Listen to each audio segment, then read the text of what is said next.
sin again. Lord, forgive me. Lord, forgive me. Things I don't understand. Sometimes I need to be alone. Bitch, don't kill my vibe.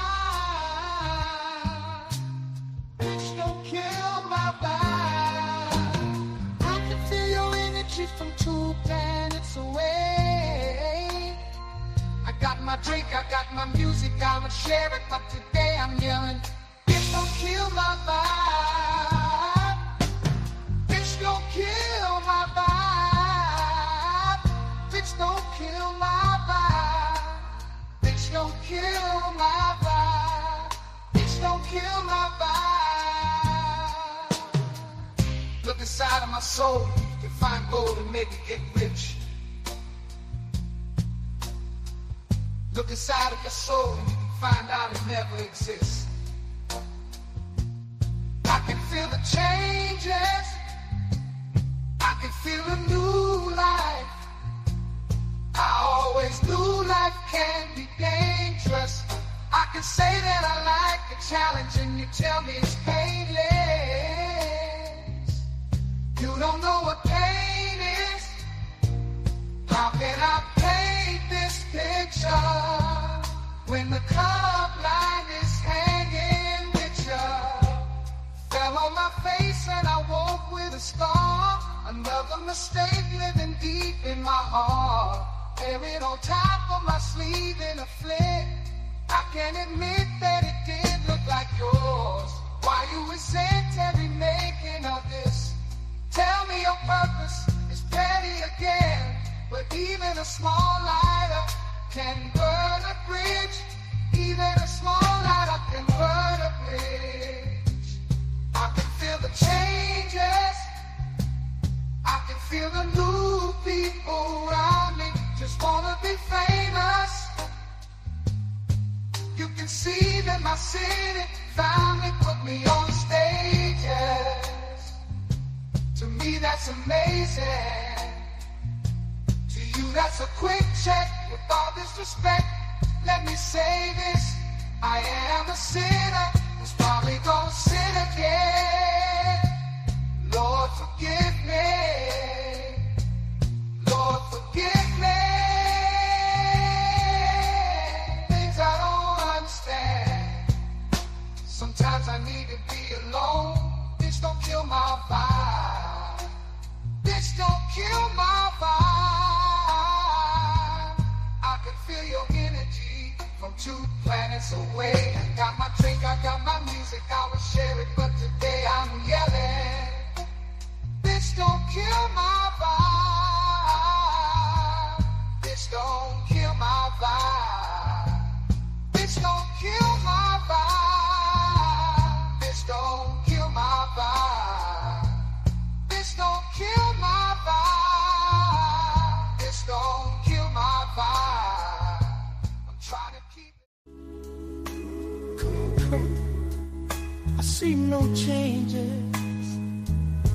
wake up in the morning and I ask myself, is life worth living?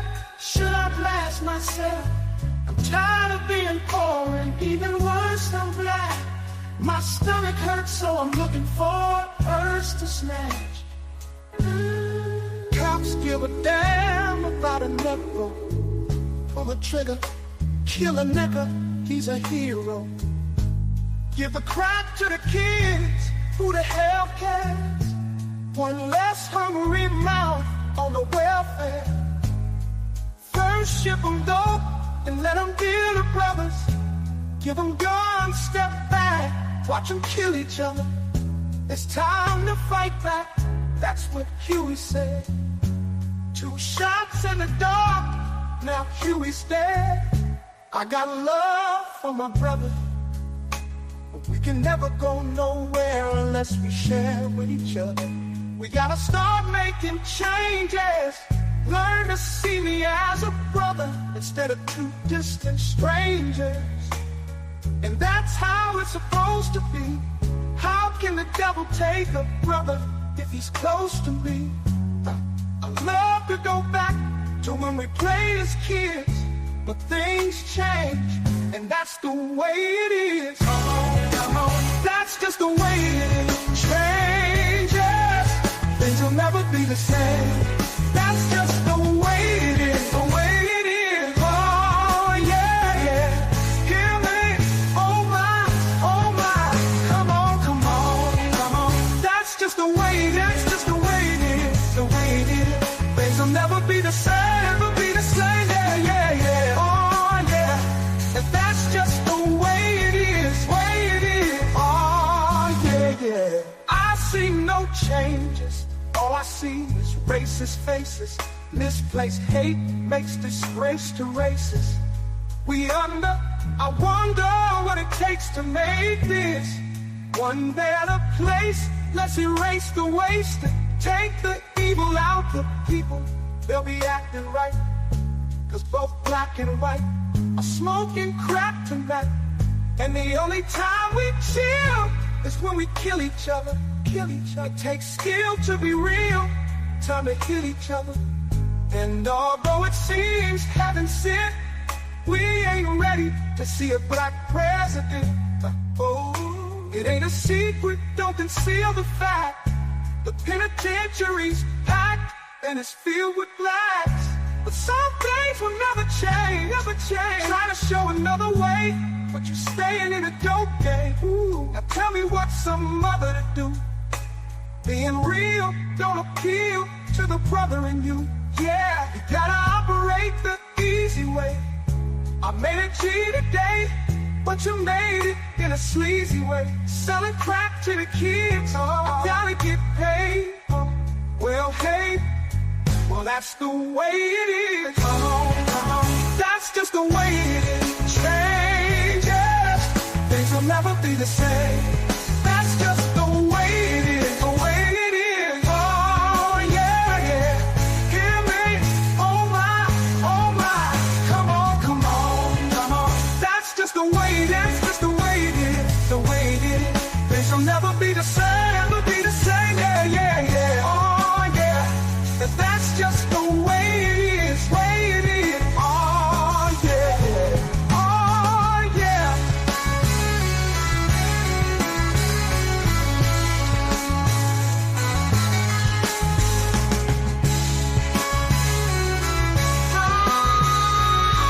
Just the way it's done. Things will never be the same.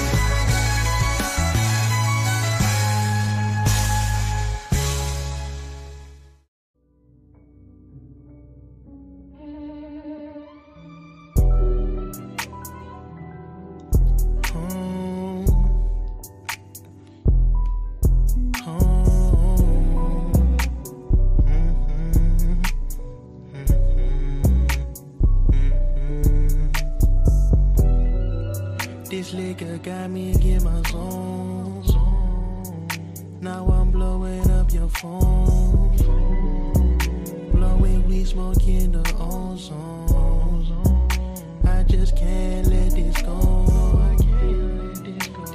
liquor got me in my zone.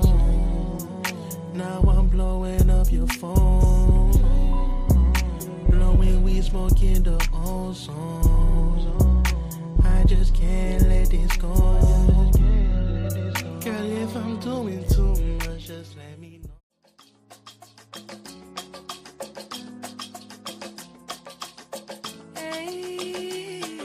Morena, tan rico que se ve, morena, mira como mueve, así, morena, mira como goza, morena, mira como toma, tómalo, morena, tan rico que se ve, morena, mira como mueve, así, morena, mira como goza, morena, mira como toma, tómalo.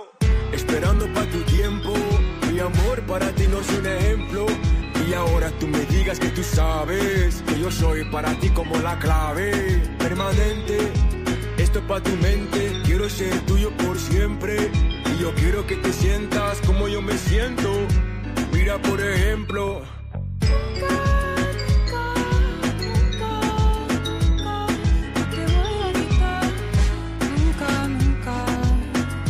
Siempre voy a estar aquí a tu lado. Nunca me voy a cansar. Solamente yo te quiero enseñar qué tan caro es. Mírate qué tan caro es. Yo quiero mi morena, tan rico que se ve.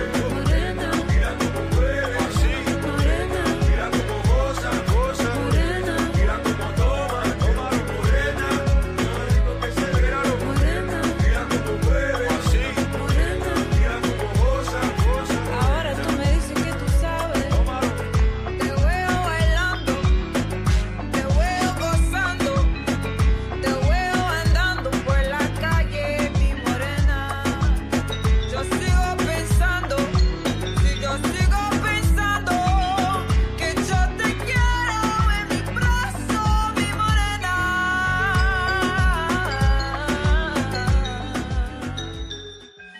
Yo te quiero en mi brazo, mi morena. Morena, Rico que se ve. morena, Mira como mueve. morena, Mira como goza.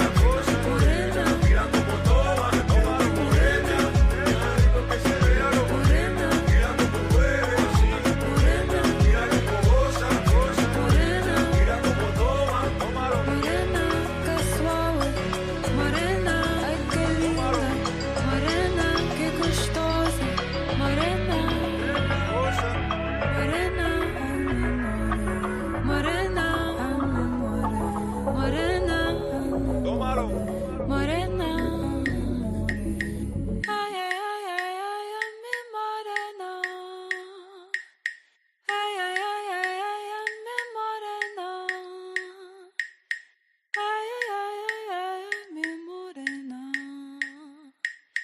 ay, ay, ay, ay, ay, mi morena. No texting, no writing, nobody telling me what to say. This from the brain, from the heart, from the soul, from the streets. I'm a bitch from the streets. I get that money. I get that money. Bitch, give me what you got.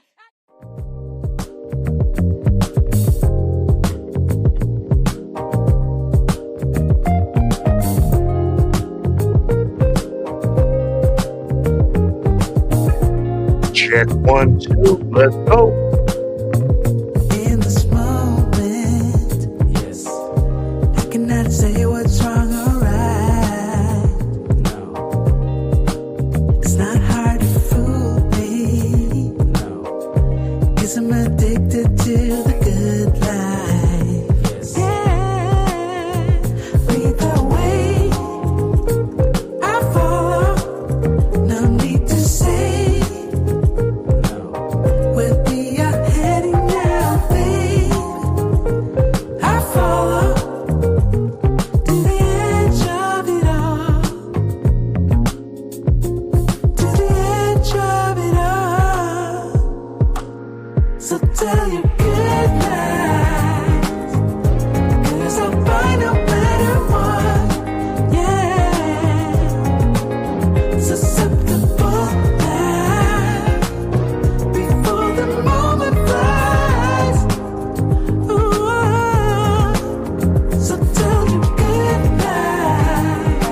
in. Come on in. Cause I'll buy no matter what. Ooh, susceptible life before the moment flies. It's not a problem, no, cause I know what I'm getting into. Yes. Yeah, and nothing can stop me. Cause I'm addicted to what you and I realize. Lead the way, I follow. No need to say where we are heading now, babe. I follow to the edge of it all.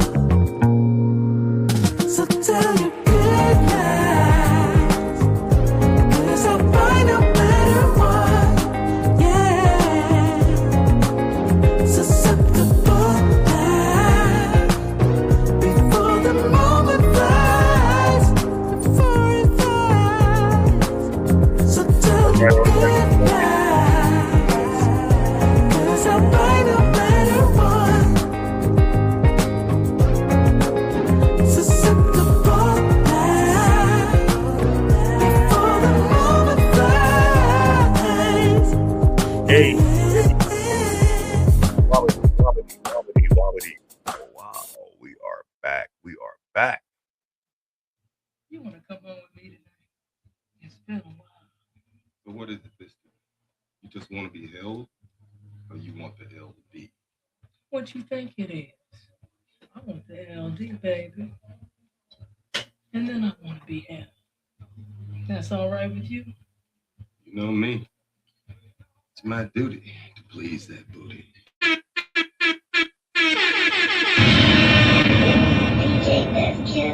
Peace and blessings to everyone that is tuned in tonight. You are here of another edition of the Black Bottom Roscast. Happy New Year to everyone, each and every one of you. So glad that y'all came in to the house. I'm your host, Ross Lee. I'm here to bring the real, have grown folks conversations, and have a good time doing it. Hope everyone had a safe weekend. Hope your holiday was safe.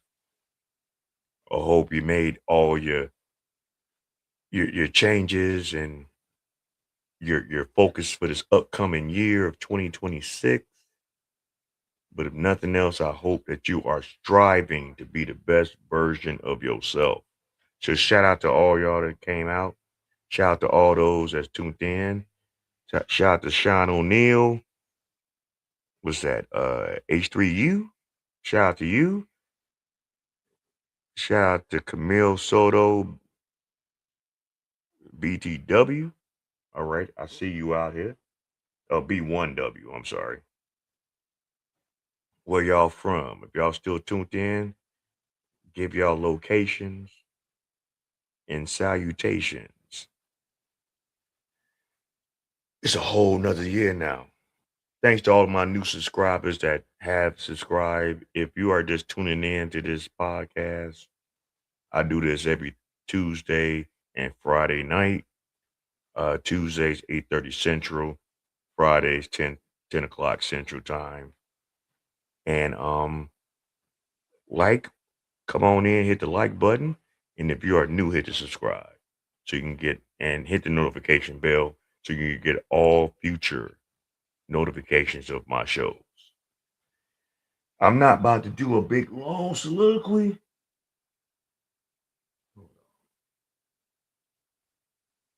Okay, I was just seeing what was going on here. I see my StreamYard's been StreamYarding. I had to do some other stuff. So y'all can hear me. Hey, hit a thumbs up in the chat. I hope everything is going good as far as my levels. You know what I'm saying? We just trying to do our thing and just keep it 100. But if you hear everything cool and everything, just let me know. I believe everything is good. Hold on, let me see something.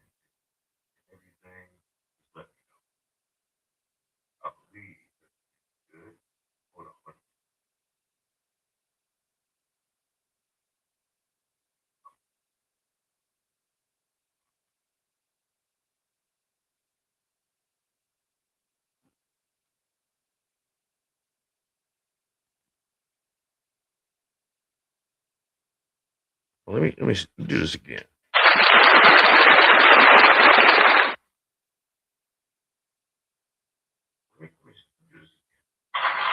Okay, I'm good. All right, just wanted to make sure all my shit was right. Anyway, like I said, StreamYard be StreamYard, man. But y'all know how I do. We always start off the night with a body cam.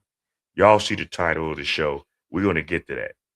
It's a whole lot of shit we gotta talk about tonight because it's some fuckery going on in the land, and we gonna talk about all that shit. But of course, I'm gonna do a body cam. Shout out to Heavy Gant. If you are not subscribed to his page, please go over to his page, Heavy Gant Reacts. Subscribe to him, hit his likes, check out his work, and tell him that the Black Bottom Roscast sent you. Okay. But this is something that he had actually put out earlier. I haven't seen it. So this is gonna be the first time that we're gonna see it. And she wasn't happy about being fired, so she came back to get arrested. We got to see this one right here. No, the girl. She's out here. Oh, she is. She's out back. Hey, yo, Arrest Cam is the channel, guys. Links in the description. Y'all know who I do this for. Let's go. Yeah, she's still here. Okay. Now, tell me what happened before I go deal with it. So I came, I saw HR come down. She says, hey, can you come with me? I need you to come with me. So we came out, we go up the stairwell, and I just hear screaming. So she has done this before. So she's been suspended and let go, and she's been fired. And she's saying. Was she fired today? Yesterday. Then why is she back today? That's her point. She can't clock in. She's blocked on everything. So we don't even know how. But she was going up to work, and we're like, no, you can't, you're fired. And then from what I understood, because I didn't hear it all, she's very loud, one of those loud girls. So I think she finally gets down a half a fight. I'm like, come on, let's just go downstairs. Just to say what it is, she said she one of them loud girls. No, she one of them ratchets. It's just, other races don't like to say that shit. We say it so prominently in our community. But obviously, she's one of them ratchets. The ones that don't have no self-control, no self-discipline, no conflict resolution skills, no emotional resolution skills.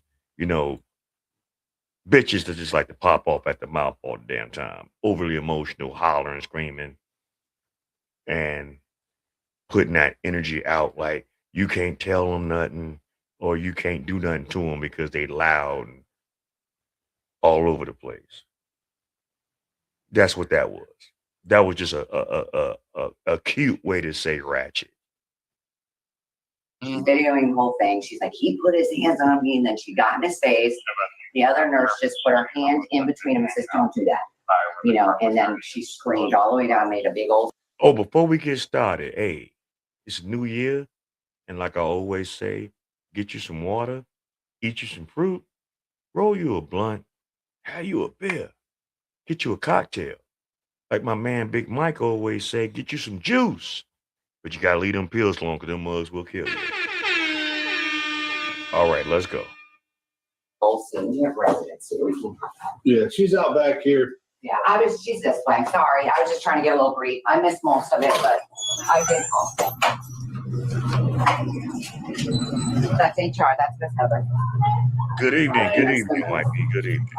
The regional vice president's on his way to speak to you guys. I just let you know. I happened to walk in at the end of it. She was terminated yesterday. Also left her a message letting her know that she wasn't allowed to enter the building until she spoke with me first, and that didn't happen. I caught it again. I was downstairs. She went to the 6th floor, I guess. So I caught it in the stairwell, and she's got it on video, so you can see it. Oh, okay, yeah. You can cut through right here. She's got the What did she do? Who's the director? She's. Oh, that's you? I'm the HR director. Okay. Yeah. So you're the one she's saying pushed her? No. She's saying Steve, the plan ops director. Okay. Yeah. But she's like, why did you come back after you got fired? Like, you got fired. I don't know, but looking at her shoulders and how she looking in the face, she look like she about to smoke. She looking like she bite bottle tops that's glass and eat them and shit in your face. Probably throw bricks at you and shit. Look like she'll beat you up. A couple of fucking football teams could probably use her like as either a defensive end or like a linebacker, maybe an offensive tackle. I don't know. You know, she looked kind of like angry and mean and she looked like she gonna fuck somebody up. But all right, let's go. Let's get it. I'm fired. That's letting you know they don't want you there. Right. So if you came back to the job after you had gotten fired, yeah, clearly you're here for some other shit. For the Okay, smoke. you here to get even is what I would think. All right, because if I knew somebody got fired, this working class people, pay attention. If you know that somebody gets fired, okay, for whatever reason they got fired, that's been me more than once. But if you know that somebody gets fired, and you see that person the next day, look here, you better keep your head on the swivel. You better get close to an exit because you never know what that person could be on. That's supposed to be here. So, I mean, Correct. if he's asking her to leave and she's not leaving. She's gonna, you'll see the video. He didn't do that. He just was like this, you know, to her. Yeah. Kindly for him. Okay. He's like, no, it's just. I mean, look at her. She look like she ain't got no motherfucking teeth at the bottom of her jaw. She look like she'll take a great punch and like laugh at you and shit. Like, nigga, is that all you got? Look, I'm just look. Don't quote me on this, but I'm just going by the appearance. The appearance looking kind of scary, kind of rough, kind of intimidating. I'm not trying to get beat up. Lord knows I don't need to get beat up. So, it is what it is. A shout to everybody that's tuning in. Hit the like button on your way in. And if you are new, subscribe.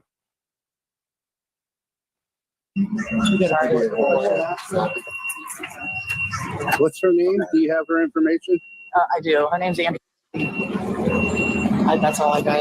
Unless I'm at my computer. And what's your date of birth? I don't know. I can give you all that when I go upstairs. Yeah, go get it for me. I will. Wait, okay. Your address and Everything. And then I'm gonna. Who dealt with her the most?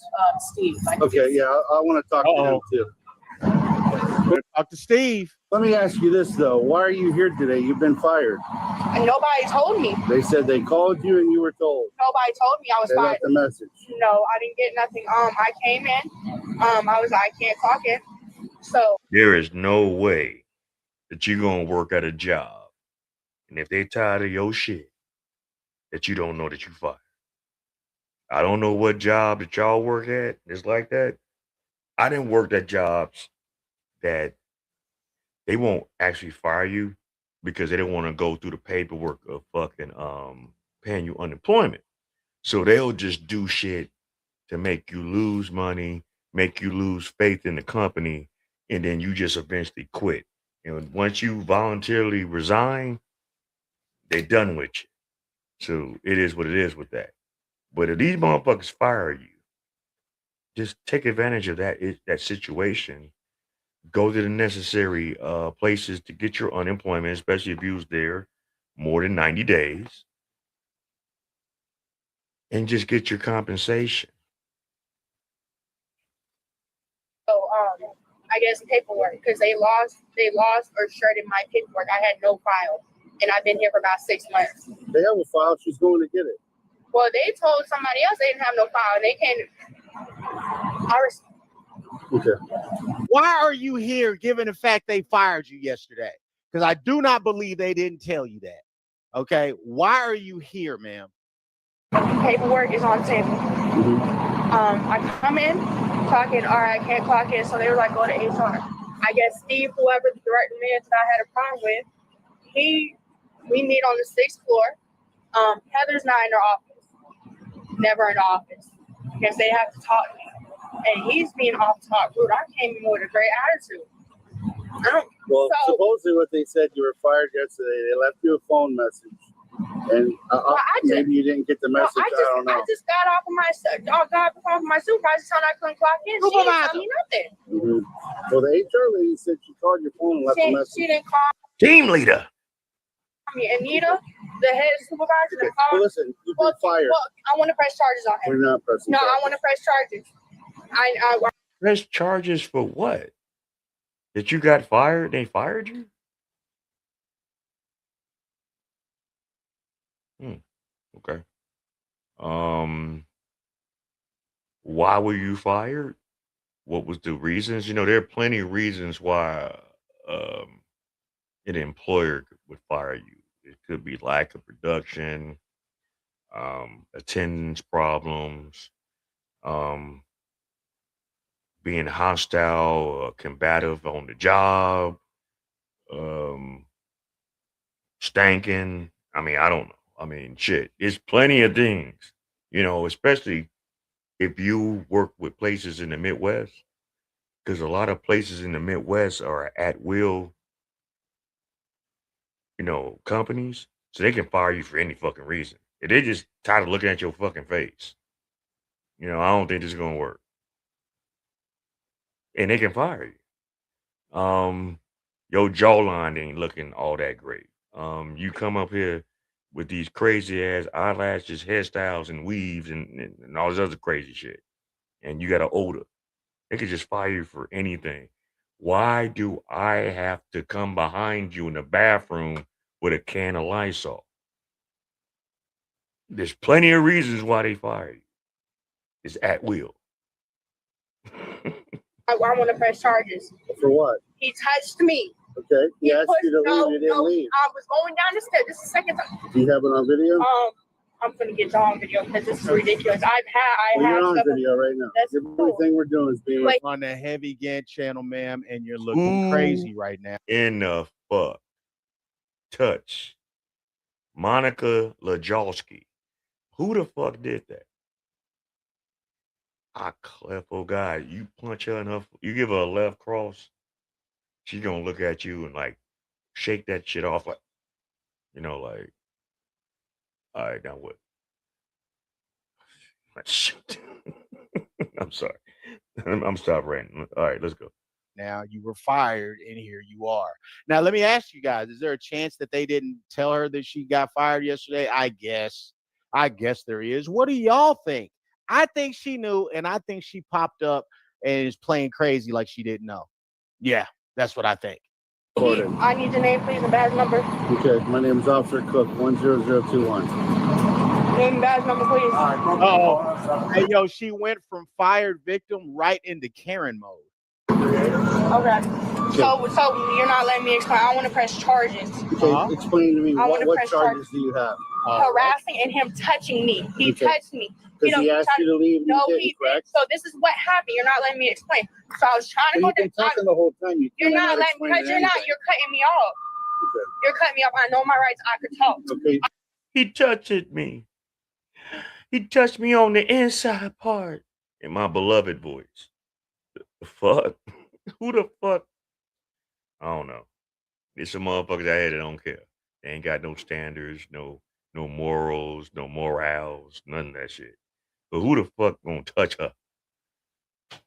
To touch it. Someone took her precious. What are your rights? What are your rights? No, don't do this. I need your head on. I need That's my supervisor I need right there. Supervisor. Why He's I right need there. somebody else? Supervisor. Who are y'all? Clearwater, please. Absolutely. Yeah, y'all. So I need to press charges on him. He tried to push me down the stairwell. Okay. He pushed me down the stairwell. Do you have that on video? I got it. Let me see tried to the push- video. He tried to push me down the Let me stairwell. see the video. Let me You need to move on, ma'am. press charge. I need to press charges. Okay, listen, we need to. You need to move on. They don't want you there. Go find a different job. Like, what type of person wants to force the job to keep them there? You got to understand that, man. When you're being let go, when you're getting fired, or if you're in a relationship and the person breaks up with you, or whatever form of rejection you go through, that's a choice. Whoever it was, job, whatever, have chose to separate from you. It's just the truth. It's what it is. Accept it. Move on. Down the Let me stairwell. see the video Let me if you press have the charge. I video. need to press charges. Okay, listen, we need to go. Where's your car? We need to go right now. You're not going to demand anything from me. I need to press charges. Come on, let's go. Oh, shit. I think this officer must watch the Heavy Gant channel. Come on. I need to press charges. Listen, all right, listen, if you don't go, we'll just go to jail. What the fuck? Uh-oh. Whoa. We're going to go to jail. We're going to go to jail. We're going to told you we need to leave. Oh, I think that's the grip of the patriarchy. That's what I see. Oh my God, we got it double time. 1 and 2. Come on. Because it's a strong bitch. You're going to take her ass down, strong style. You know what I'm saying? Like Japanese wrestling, some grappling, some jiu-jitsu, some motherfucker hapkido. You might have to do a leg sweep. You want to get this big bitch down. These big back hoes, they got a little strength about them. They holding something. So you get to be careful now. Hopefully she ain't got no weapons. You're not going to win this. I told you need to leave. You're not going to walk away from me.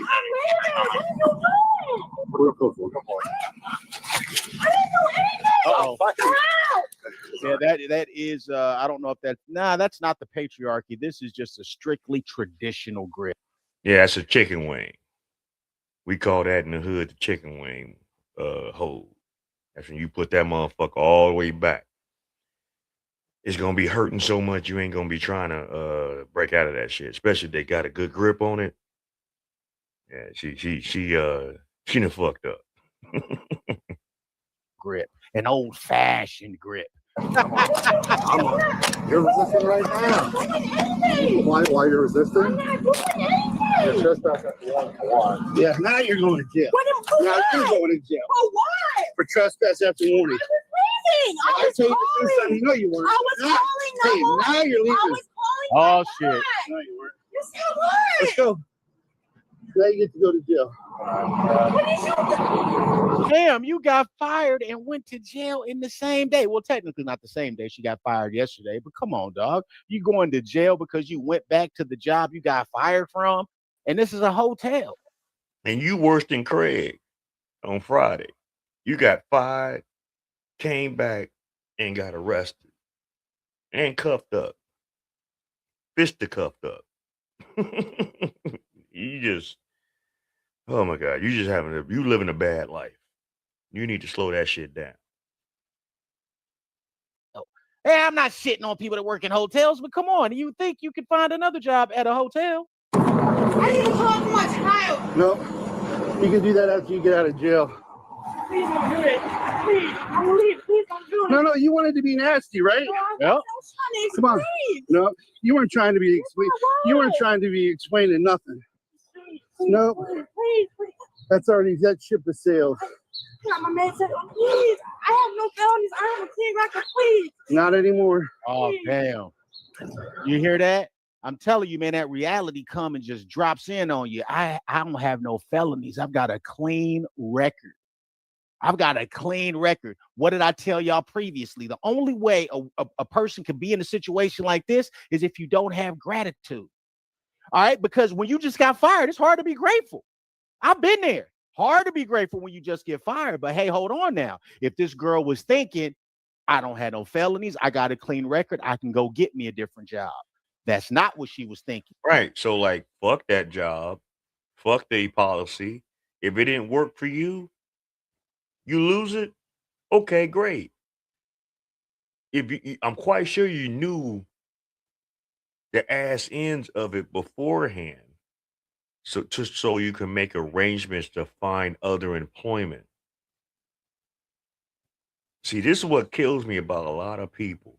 When you working at jobs that you are not so after a while so cool to work with no more, make arrangements to move a fuck around. Don't put yourself in a situation where it ain't got so far gone that you lose this job, but you have nothing, in the line of job opportunities. You just out there bad. You just, you hanging on a string. You thinking you can just get away with whatever. No, if you don't like that job that you're working at, okay, it is what it is. There's plenty of jobs that I didn't work in the past that I didn't like, but I took a little time off. I did a little researching, and I did some soul searching, and I messed around and found other lines of employment. So when that time was coming up, it was no problem. I just dealt with this shit recently. I just dealt with a job that I was with for a number of years. Made good money, made them a lot of good money, but they didn't appreciate what I brought to the table.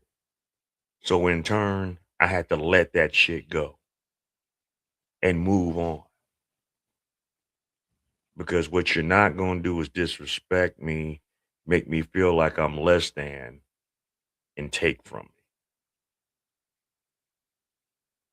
Take out of my mouth, or take money from my family's mouth. I'm not about to deal with that because y'all clicked up in y'all own little circles, and I ain't a part of that shit, and y'all think it's sweet like that. And for those that still work at my old job, God rest your soul. You know, I pray for you because you're working for a bum. Yeah, and I said that shit. And I know these people for well over 2 decades. And I had to find out the hard way. Wasted a lot of time, money, and efforts. But at the same time, it made me a better person. So when I was put in a position where I had to move around, I moved around. Yo, what's up, Big Mike? How you doing? You know what I'm saying? When it was time for me to move around from that situation, I moved around. No problem. I'm doing great. She didn't think about all the things that she has at her advantage. She went back up here because she felt slighted. She went back up here to get even. Not please sit down and talk, please. Absolutely not. Talking's over. Please, I was leaving. I was home. You weren't leaving. Yes, I was. You were trying to be a tough guy and tell me what you were and weren't going to do. I take a bus here and back. Well, I'll get you a ride today. Please don't do this, please. Please. You should have thought about that before you got nasty. I wanted to talk. I wanted to talk. Nobody listens. When I tell you to leave, you leave. Okay, I understand. Oh, no, that's so. Please. You're going to leave now.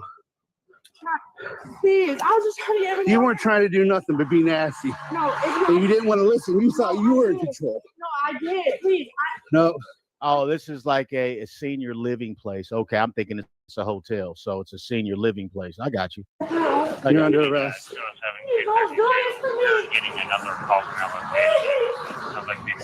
God bless. Damn, you get fucking arrested and fired from a single senior living facility. Yeah, you got to be on some bum ass shit because it be some trifling things that go on with the people that work at these facilities that they get away with all kind of shit.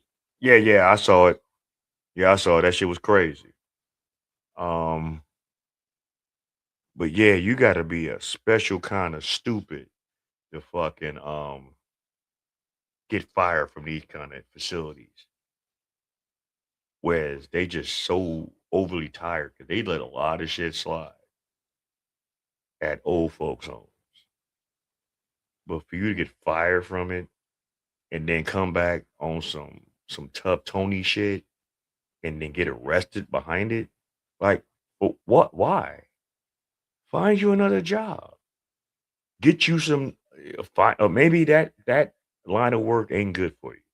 Maybe you need to find something else. But this is the problem with a lot of people in the world. We get so stuck on one thing that we don't learn other tricks of the trade, and it could happen. But at the same time, if you're stuck on one thing,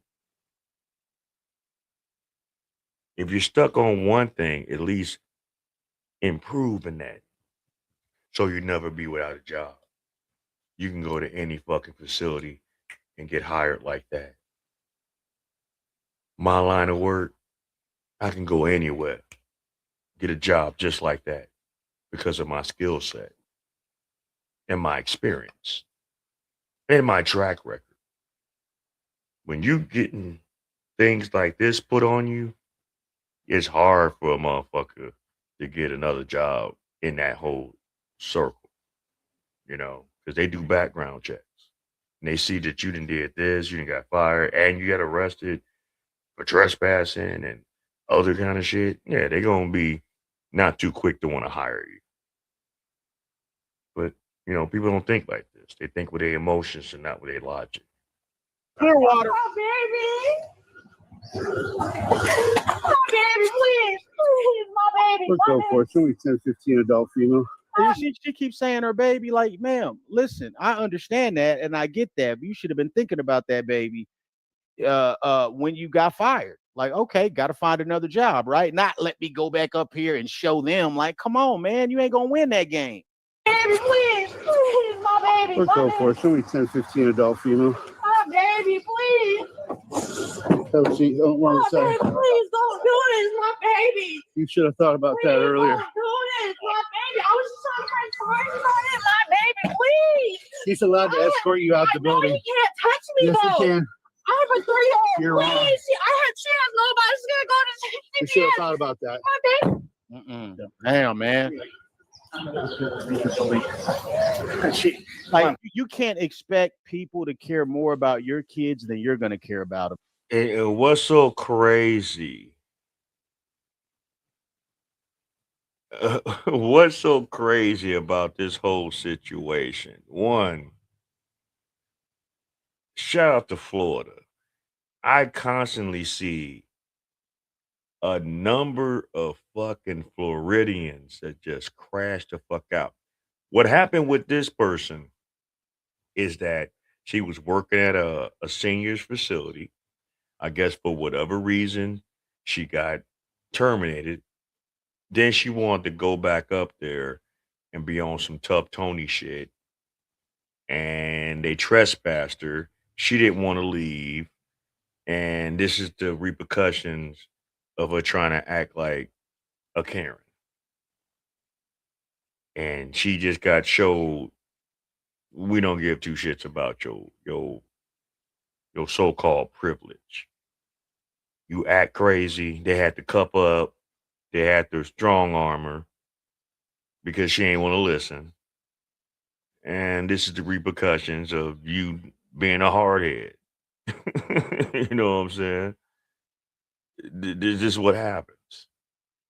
I mean, look, take the L. They fired you. Find something else. Obviously, you moved in a certain way that they didn't think they needed. And to get fired from senior facilities and some of the horror stories that we done heard with with the people that work at these senior facilities, you was over the top. I mean, real time. You had to be you was just disrespectful. Blatantly disrespectful for facilities like this to fire you. And this is what you get. Out of man, these people don't know your kids. I don't want no kid to go into the system, but if you're not thinking about that as their parent, you can't expect this guy and this guy to think about that. They don't know your kid. I got the elevator here waiting for you. No, she ran to the stairwell, and then she went down a flight. And I said, "Come on, okay, we can exit this way too." And then she tried to come back up, and I said, "No, you're She's not playing the I don't know game. with Yeah. Everything. Okay. Yeah. I asked her to leave the property. Yeah. She wanted to get nasty with me and not leave. Yeah. Oh yeah. She's gonna trespass after warning and obstruction. No, I need your information. Oh, absolutely. Did you put your hand on her to escort her? No. She was going down the stairwell like this, trying to come back up. Yeah. And I said, "No, you're not coming this way. We're going outside like this." And she come up. Which, by the way, when you're escorting her out, she's rude. Right. And her whole excuse as far as with this man that I'm assuming he like runs it, he's trying to get her about the building. But she tried to make it seem like, oh, he touched me in a different kind of way. You know what way we talking about. And no, we just tired of your shit and you got to get the fuck out of here. So if I got to fucking make a barrier for you to keep in my facility, that's what he did. And hey, catch 22. refuses to leave, you're allowed to do that. Yeah. Yeah, that's fine. Yeah. If she's as cooperative as she is now. Yeah. Yeah. Hey, just so you know, you're officially now terminated, and I'm charging you with trespass after warning and obstruction for pulling away from me. You can call whoever you need to call when you get to the jail. Your baby can't answer the phone. Your baby's a young child, right? I need a car. Okay. If you sit back there and be quiet before you leave to go to jail, I'll let you call her. Oh no, you're going to jail.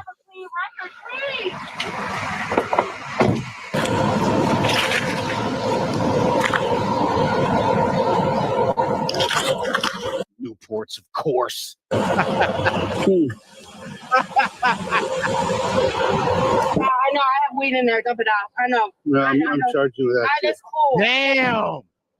Yo, man, this cop is with the shit, ain't he? He hitting her with everything. In the end, Andrea was charged with being in possession of marijuana, trespassing after warning, resisting an officer without violence, and misuse of the 911 system. She pled no contest to all charges and was adjudicated guilty of all 4 charges. Her license was revoked for 6 months, and she was ordered to pay $733.92 in costs and fees, which later went to collections. If you like this video and want to... Yo, like, what's the deal? Her license was revoked. What? They be giving so many women passes and shit. It is ridiculous. It is ridiculous. The passes that a lot of women get doing stupid shit. But anyway, that was that. You know, we always got to start off with a body cam. But I know y'all been hearing about this Stephon Diggs, Cardi B shit, the trouble that Stephon Diggs is with his now ex-chef. It's some other shit going on in the game. But this right here is going to tell you about what the fuck he was doing during the holiday season. And shout out to Pink Book Lessons for putting this out here.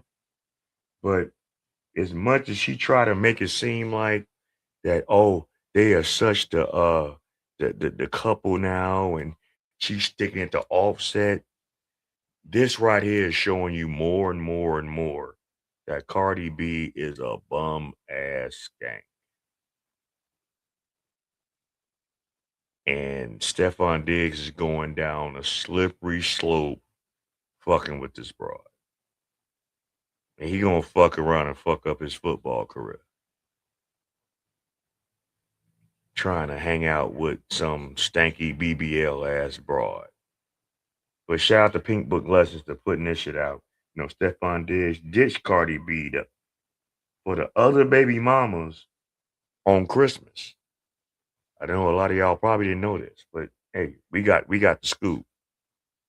To that girl from the UK on Love and Hip Hop, laughing at that girl's pain and taunting that girl while she was in tears. And look, she ain't had no luck with men since. This user tweeted and said, I can't imagine being at home with my newborn and my baby daddy somewhere else with his other newborn. Like, OMFG. That's crazy. Tasha K chimed in and said that she'd been told y'all he had all them women pregnant at the same time, all the kids are the same age, and only one is outside with him, strictly promoting his businesses and brand. This user said, imagine keeping a man's 8th child because you think you're giving him his first boy, and then has 3 boy babies in the same year before you give birth. Yikes. Cardi tweeted, seems like the ghetto always finds me. Yuck. Y'all need to calm down. Y'all need to calm down. Is y'all cool? Y'all been dragging me for 3 or 4 days. Y'all been a little bit too mean. Like, all right now. Y'all been a little bit too mean. I can't change. She can't change being a slut bucket. She can't change needing attention. She can't change being remedial. She can't just change being ratchet.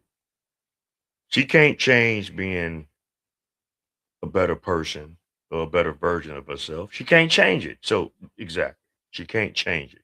She can't change the fact that she knowing, see, what a lot of y'all don't realize, what a lot of these modern women be on now they be straddling the fence on both sides. A lot of these women, these modern women that think they baddies, they straddle the fence with men and women. Don't think that Cardi from Offset, even before Offset, to even Stephon Diggs, it's just been strictly dickly. Don't think that. Don't think that she ain't been involved in menage a trois and all this other shit.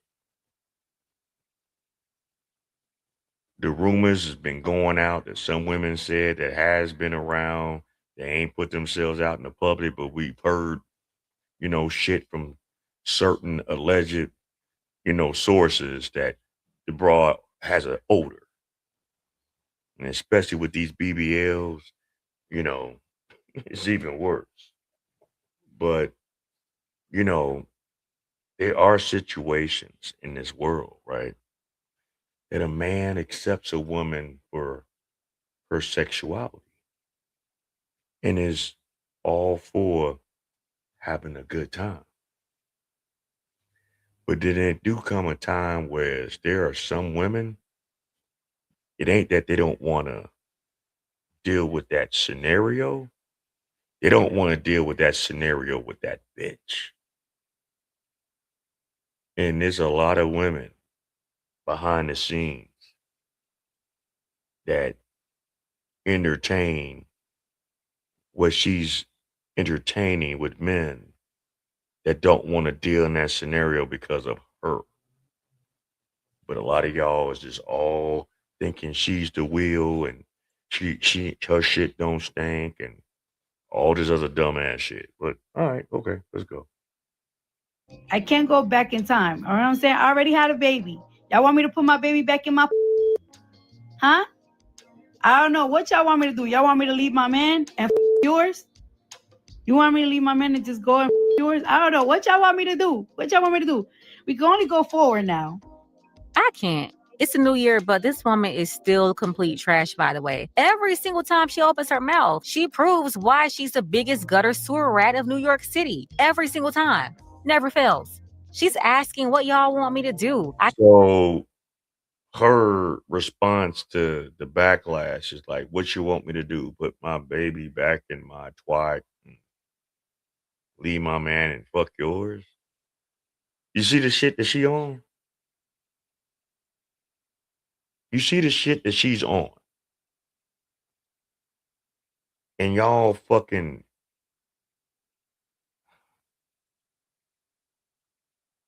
y'all champion this bullshit behavior. This is why I hate that the masses and some of the youth in large numbers are so attracted to the music that is made by bums like her and Megan the Male Horse and Glorified and Sukiana and Sexy Dead and all these other motherfuckers. This is what y'all champion. This low vibration, low IQ, low energy behavior, music. Because the machine promotes it. It ain't because of the public that's promoting this shit and supporting it in the mass. These motherfuckers will never be on the level of a Michael Jackson or even Chris Brown, of a Sade, of a Vesta, Shaka Khan, Luther Vandross. They would not. Who's going to listen to their music 20 years from now? Seriously. Are they going to even last 20 more years? That's the main question. Artists like her and these other mindless bums out here in the streets, how long you think these shit's going to last? I'll wait. I can't go back in time. No, what you're going to do is take all the consequences that come along with these dumb decisions you decided to make. Remember, Cardi B is the same one who had a whole mouthful for Peter Guns and his baby mama hip hopper drama that was going on, way back on the original Love and Hip Hop in New York. Well, girl, you are now officially in the same situation. And just like you had all that criticism, rightfully so, because Peter Guns and all those fools and sister wives attached to him, they deserve that criticism. But you now deserve it too. See, Cardi B want to be a toxic narcissist and continue to also deal with narcs, then want us to praise her for it. Why should anybody praise her for bad behavior? Sorry, Cardi, but the rest of the normal world, we're not those thought pockets that like to hang around you praising you for failure. So I don't know. And for 2020 those that do support this bullshit, we ain't even mad at you. We understand. We understand the IQ level that y'all have. We understand. And it's hard. I know some of y'all had hard, upbringings and didn't get enough sleep, eats, and hugs and love and shit like that. I get it. We get that.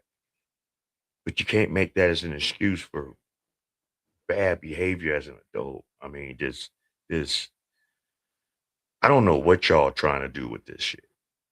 Maybe y'all just want to live fast and die young. Maybe that's y'all mindset. I don't know. Maybe y'all just want to just die out before y'all hit 40. Who knows? But why should everyone else be subjected behind it? Why are the masses of people promoting and supporting ratchet behavior? Why are we doing that? What are we getting out of this? Yeah, it's fun for so long, but after that, then what? What are we doing? It's like we are so dumbed down as a society of people that we don't really see the forest from the trees of what's really going on. They want you to be in this energy.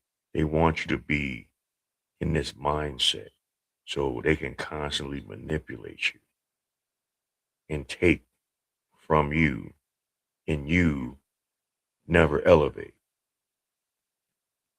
because you're so wanting to chase after a false image, a mirage of an image. A large majority of you people are not going to live these lifestyles of these people. Why would you want to? I don't know. The Birkin bags, the so-called cars and houses and all that other shit. Yeah, they got that shit, but it's coming with a cost. And they're going to have to pay up at the end. And they payout ain't going to be happy. It ain't going to be good for them. Is that what y'all want? Y'all want a fast life just to live short? Is that what it's all about, money? Eating, drinking, walking, sulking. Is that what it's all about, money? Look at her. Her womb is so polluted. 26 is in a couple of days. I have so much work to do once January starts that it's stressing me out.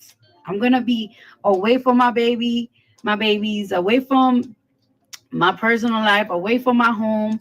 I have to rehearse for 10 to 12 hours a day for tour. There is so many elements of production that I'm missing for tour. I'm already super stressed out. You know what I'm saying? I'm already super stressed out. I need my support system, my fans to love me. I want y'all to come to my tour and enjoy yourself with me. Don't be dragging me. It's enough. All right? It's enough. She's saying, hey, I put all this out there for promotion to get attention and try to sell these albums for Atlantic. I had y'all all in my business making songs and posts about upgrading to a new, better man, parading this questionable alleged LGBT man around like you're flexing, and then it all blew up in your face. Why? Because she allowed these same idiots that's always telling her whatever she want to hear online to play her out her own position. She went from a wife to a baby mama that can't even be a successful sister wife, couldn't even spend Christmas with her boyfriend because he was busy entertaining all the other infants and sister wives at his house. Cardi B is feeling pressure after Stefan Diggs showed that he had all his brand new babies over there for Christmas along with their mothers. This guy had 4 newborns born in a year. And Cardi and her newborn, nowhere to be found. Then it was exposed that at least one of those babies is a boy. And I gotta say, that is some diabolical shit. You have 4, including Cardi B, newborn that was born just this past year.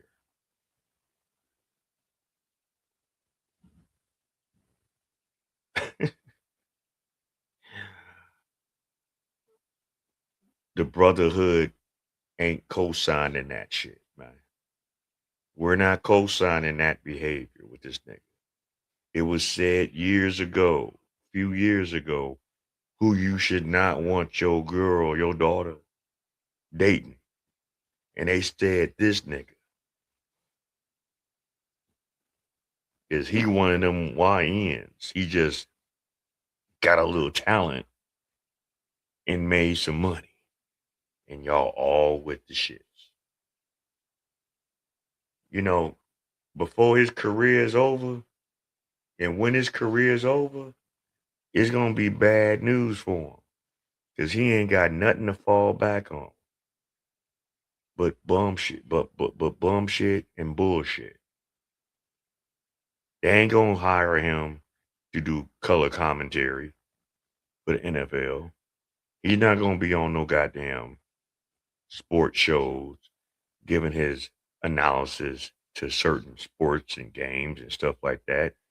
He's gonna fucking, when he's done, he's gonna be done. Then what y'all bitches gonna do that fucked with him? Especially you, Cardi, with your dumb, slow ass. And get this, that baby boy was born before Cardi's baby boy. So the whole Cardi making her fans think that she was somehow special and different from the other baby mamas because she was having his first boy, that turned out to be a whole lie too. Just like this whole manufactured PR relationship. Stefan already had the firstborn son with one of the other Dollar Tree mop buckets, so she was looking real stupid over that too. And he even had the nerve to tweet out saying something about the ghetto always find me. Yuck.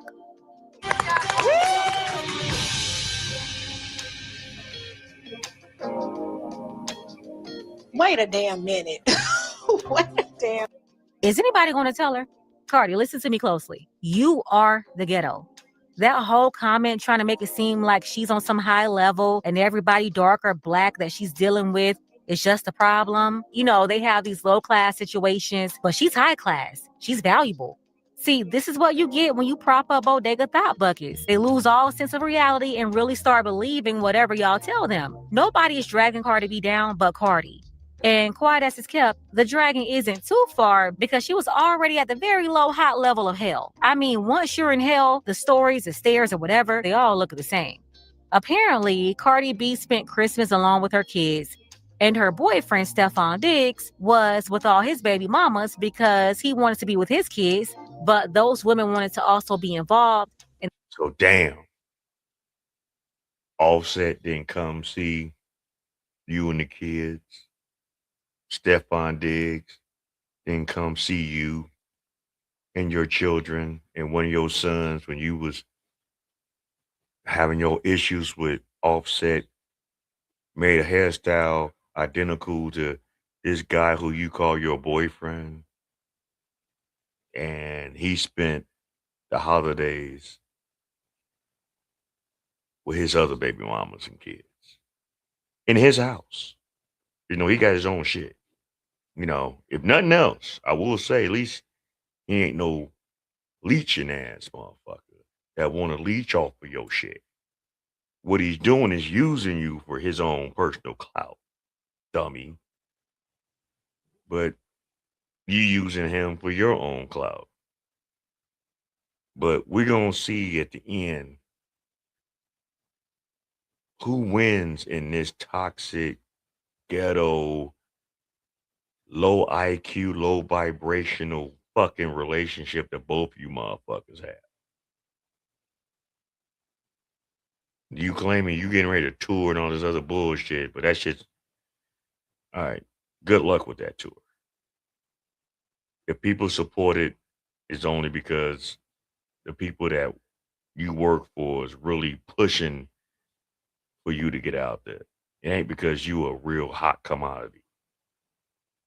Who cares? I mean, what songs? I mean, I heard that this so-called last album that she got out is somewhat okay, but I haven't heard it. I don't want to listen to it because I know I'm going to lose 50,000 brain cells behind it.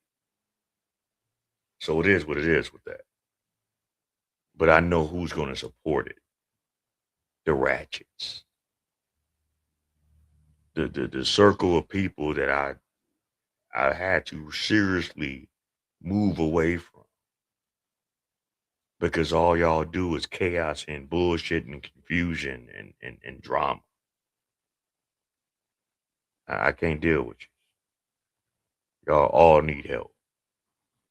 And they didn't want their babies alone. Again, he's got 5 kids, 2 and under. 4 of them all under 1.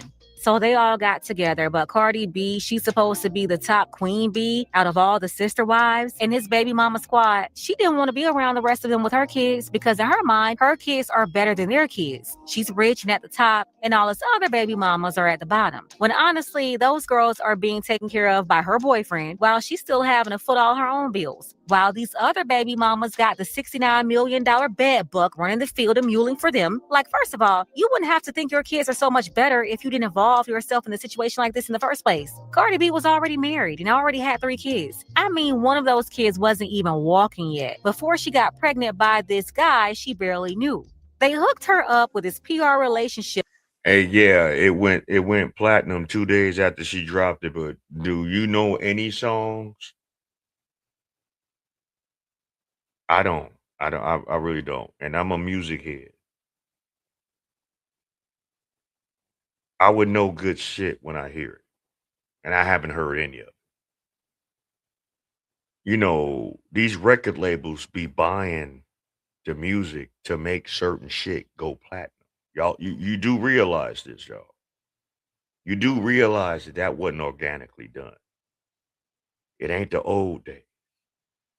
We living in a whole nother time now when it comes to artists and music and things of that nature.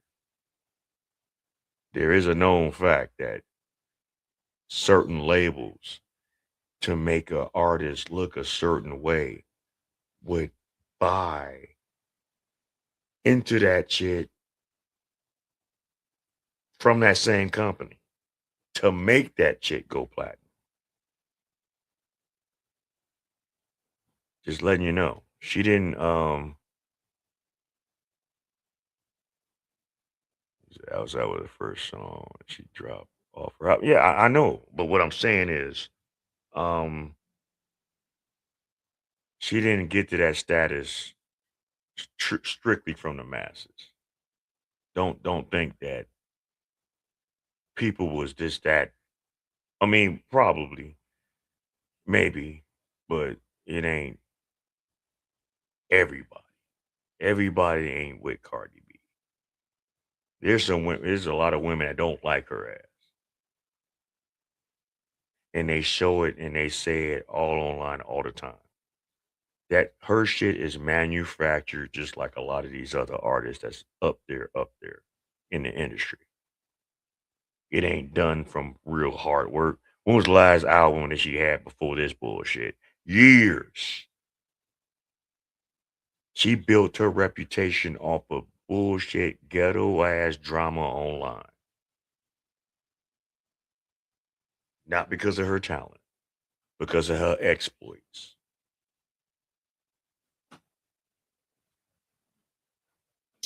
For publicity, but Cardi didn't understand the assignment, or at least she overcalculated. The deal was not for her to end up pregnant by this man. No, not the guy she literally just met. That was stupid. And she's talking about ghetto situations finding her as if she's not the ghetto herself. There was no reason why she should have made the decision to be there, and she can't take it back, no, but you're not about to get praised over it either. Remember, the same thoughts and criticisms you have for Peter Gunz and his sister wives, that's the same criticism people have for you now. And taking pictures with babies, using them as props to try to soften everybody's critiques, that will not help you in the long run. It's not going to make it all stop, because I noticed that too. Cardi B, not only did she use Stefan Diggs for PR, but she's also using these kids for PR. No different from Kim Kardashian. And if y'all can see it in Kim, you should also be able to see the same play that Cardi B is running. It's the same thing. Does Cardi B think that her child, or even the 3 children that were born this year, are going to be like the last set of children that Stefan Diggs is going to have? Because at this rate that he's going 3 kids in a year, he's definitely having a few more kids. Like, unless they cut it up, I can't see him not having more kids. And it's coming out that she was smashing the dog walker, the chef, the security guard, the stylist. They making excuses because they baby daddy picked the other baby mamas to go spend Christmas with too. So Cardi is relatable to them. That's why they love her so much, because she do the same ghetto hood rat, low vibrational stuff that they be doing. And they love it. They love it. Seeing a celebrity with all that money make just as poor decisions as they make, they eat it up. Them girls were sitting over there manless with them kids on their phone, on Facebook and Instagram, having to watch their baby daddy in matching pajamas with the other baby mama and kids. Watching him play with the other kids. And your kids trying to figure out, where my daddy? He with his other baby mama, the one he wanted to be with more. Like, did he at least play Any, Mini, Mighty, Mo? Did y'all at least play Paper, Rock, Scissors? Put all of y'all baby mamas in a hat and pick a name? Like, did he at least make it fair? Or did he just pick his favorite? That's why she's so relatable to them, because they all was in the same boat for Christmas. And I don't care what y'all say. We're leaving acting like Stefan Diggs and Cardi B's a couple in 2025. All right?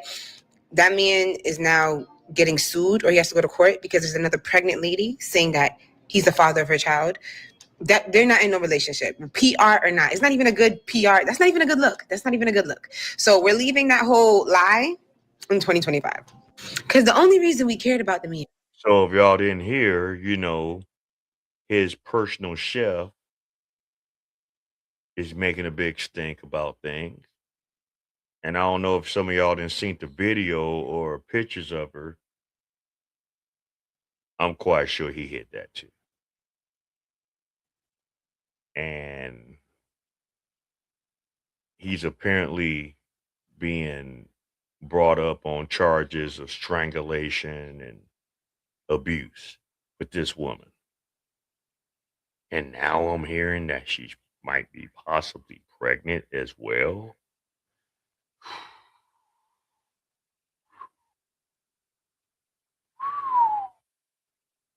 Cardi, you are looking more and more like the gutter rat you are. 'Cause this is the type of man that you thought that dealing with Stefan was going to be an upgrade from Offset. You should have stayed with your husband. And guess what? You're still legally married to Offset. Y'all haven't nullified because you make more money than Offset. That's why it's not finalized, because you know he gonna grab that bag off your ass. That's why she bullshitting, y'all. That's why she ain't fucking signed them papers, y'all. But let it be the other way around. Oh, he a bum. Oh, he avoiding his responsibility. Blah, blah, blah, blah, blah, blah, blah, blah, blah. This y'all champion. This is y'all's king, a queen. That's y'all queen. That's y'all queen. But y'all want to fucking deport motherfucking Nicki Minaj out of the country because she likes the Trump administration and she had a conversation with Charlie Kirk's widow. Y'all bitches ain't shit. Man, was because we thought that was about to be Cardi B's man. He's obviously doing everything he can to make sure we do not think that he is her man, right? So since he's not her man, we just carry on. At the end of the day, all this my man, and you're not spending holidays with your man. I keep telling y'all, that is not your man. Okay? He's not yours. I'm sorry to be the one to bring you the bad news, but that is not your man. And Cardi B, you did this to yourself. When you make decisions like this and expose all your own business for publicity to get attention, yeah, doing all this, promoting all this drama for record sales and money, you're only going to get praise from other toxic, broken narcs just like you. Yeah, they connect with you because they're just like you. But you're also going to get criticism from people who can see this game you're playing from a mile away. But I digress. Let's go ahead and get the conversation started. Tell me what you think about this mess below. Special thank you. And man, that's crazy, right?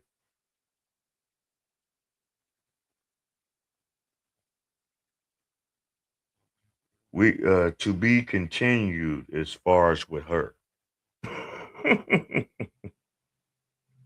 Cause the shit with her is crazy. There's some more bullshit going on. Because I know y'all heard about the whole bullshit debacle with so-called Pastor Jamal Bryant that runs that church that Eddie Long used to have out there in Georgia.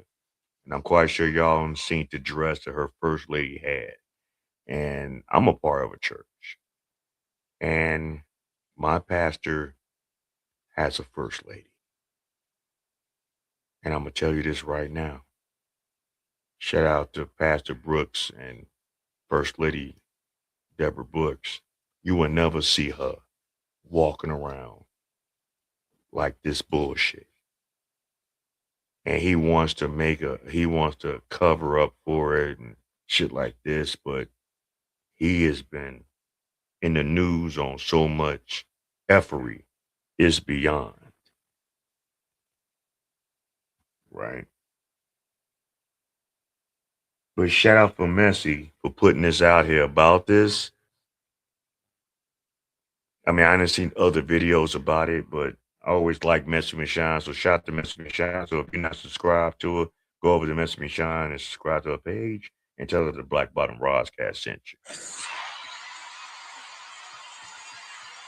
And I like it. I don't care whether you like it or not. She ain't mad to y'all. She mad to me. If you wanted a first lady that looked like Little House on the Prairie. No, it ain't about having a first lady that dressed like she live on Little House on the Prairie. This is what first ladies of churches is supposed to be accepted to look like, walking around in public. This is what you black Christians, you so-called black Christians, want your first lady to walk around looking. This is the image that these fake Christians want to have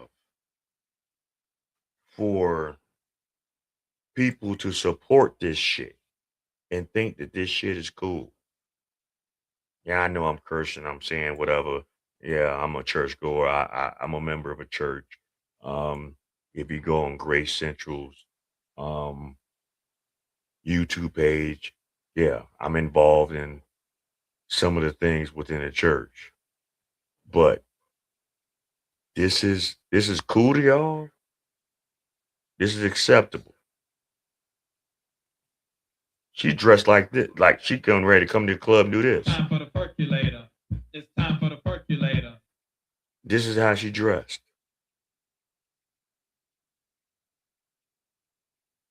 All right, let's go. Prairie and Holly Hoppy, you got the wrong church. I wanted a wife I would rush home to, that I wanted to be excited to see. When we walked in there, I said, shake it fast, watch yourself. But Do you know how many other men around the world that have wives or whatever, and how some of them might dress out in public? How they dress in public has nothing to do with how they dress in their home.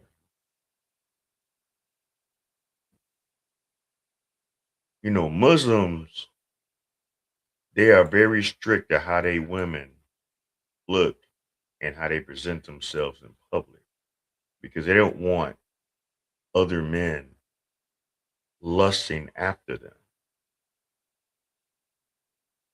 And for what it's worth, they're not wrong behind it because a large majority of the women that they're married to, if you take that hijab and all that other shit off, they ain't looking like how you thought they looked in that hijab. But it ain't for y'all to see. The old school Christians of our day, our women didn't walk around. You think Coretta Scott King will walk around like this? You think Medgar Evers' wife walked around looking like this? He ain't a pastor, but just giving you an example.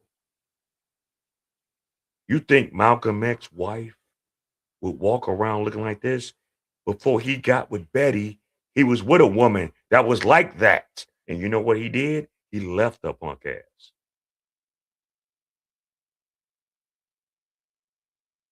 No, that was Muhammad Ali. I take that back. It wasn't Malcolm. Scratch that from the record. Muhammad Ali's first wife was worldly like that before he got with Tatiana Ali's mother. And y'all think that shit's cool? Y'all good with that? Y'all comfortable with that, right? Y'all comfortable with seeing a first lady looking like a fucking slut bag with a BBL on top of it? Alleged, you can call it alleged all you want. Yeah, she got one.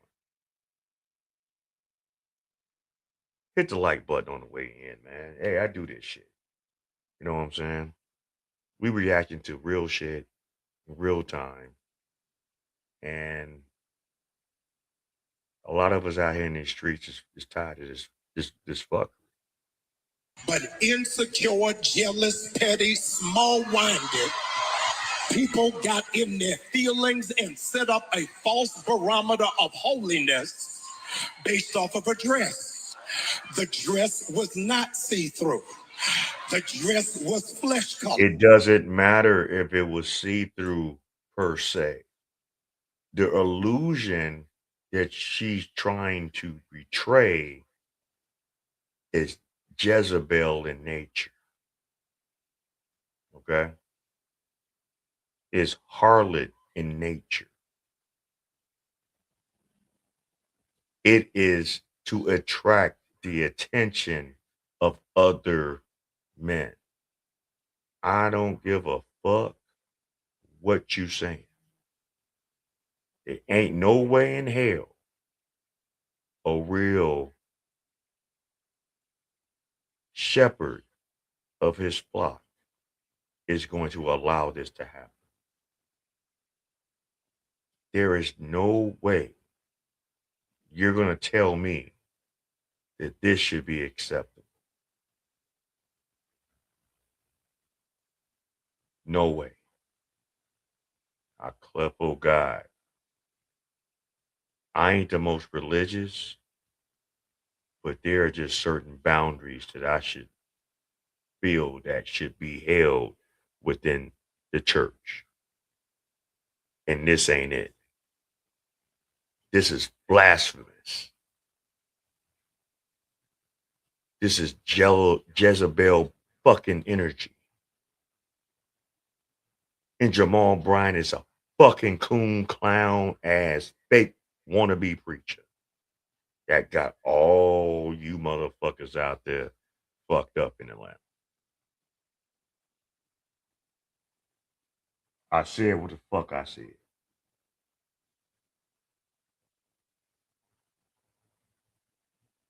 Color. I need to set the record straight. I bought the dress.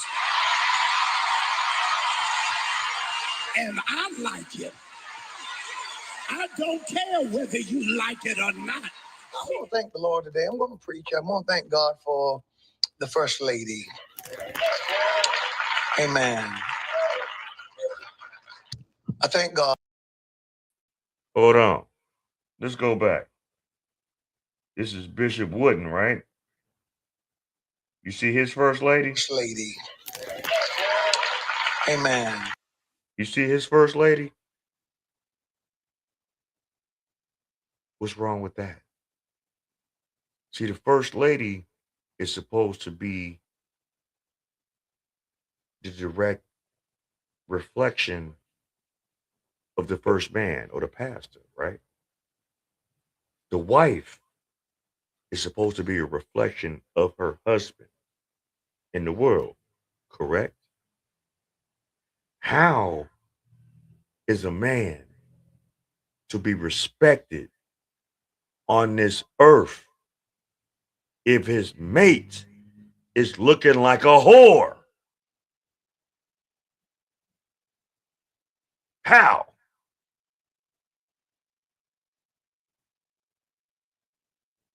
I don't give a fuck if you bought the dress.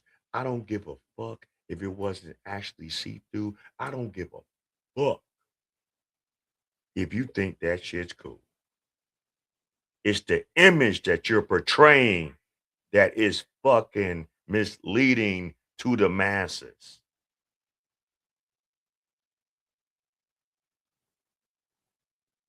And this shit is crazy. This shit is an abomination. This shit is hypocritical. This shit is sad. But let's see what my man Bishop Wooden breaks down with this, because he speaks on it. I thank God that she dresses like a first lady. I thank God. I thank God for that. The lowering of standards are amazing. A preacher presented his wife the other day, and I guess you call that a flesh-colored dress. I don't know. It's black dress and flesh color. It gives the illusion that she's not wearing anything underneath. And I heard the preacher, when he defended her dress, by saying, first of all, he bought the dress.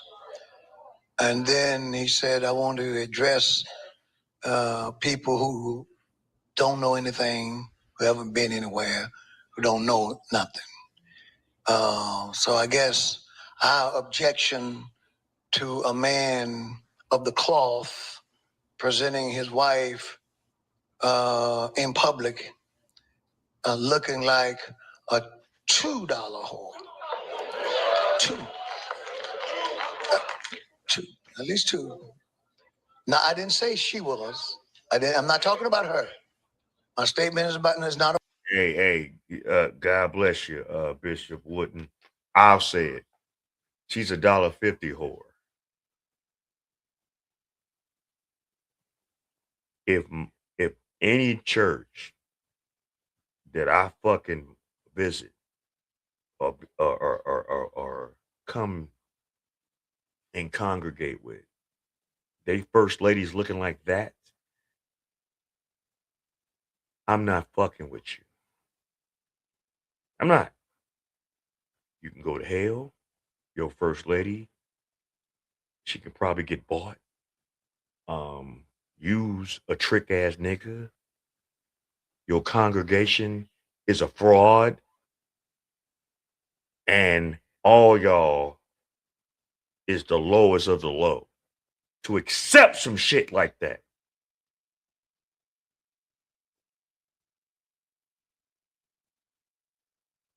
To accept some blasphemy like that. Who gives a fuck that you bought that dress, nigga? You a trick. You ain't no pastor. You a fucking joke. You a charlatan. You Just because you know the scriptures doesn't mean you're fucking spiritual. The devil knows the Bible.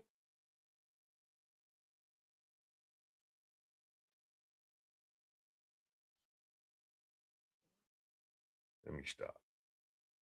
Not about her. My statement is about him. I said he presented his wife, and he said he bought the dress. Those are his words, not mine. There is nothing classy about that.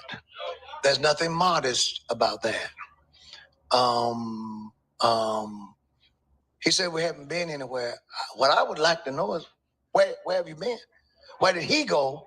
So I'll make sure that I never go there. Amen. Because I don't want to go. Right, because what people of the cloth, as Bishop Wooden says, that you got first ladies dressing like this.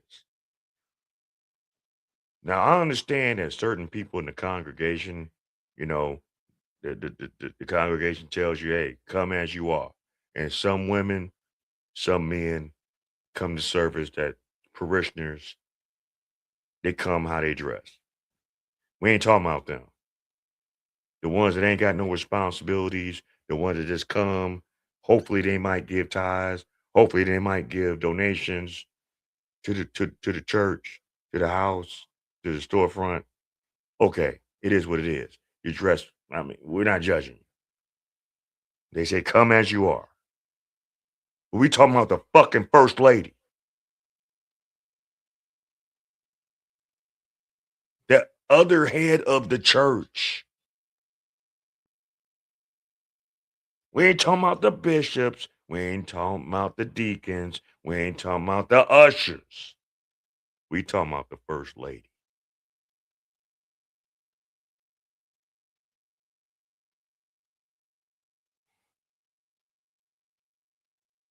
And you wonder why the attendance across the board in the black churches is almost less than zero. You wonder why the overall look of the black churches is in disarray.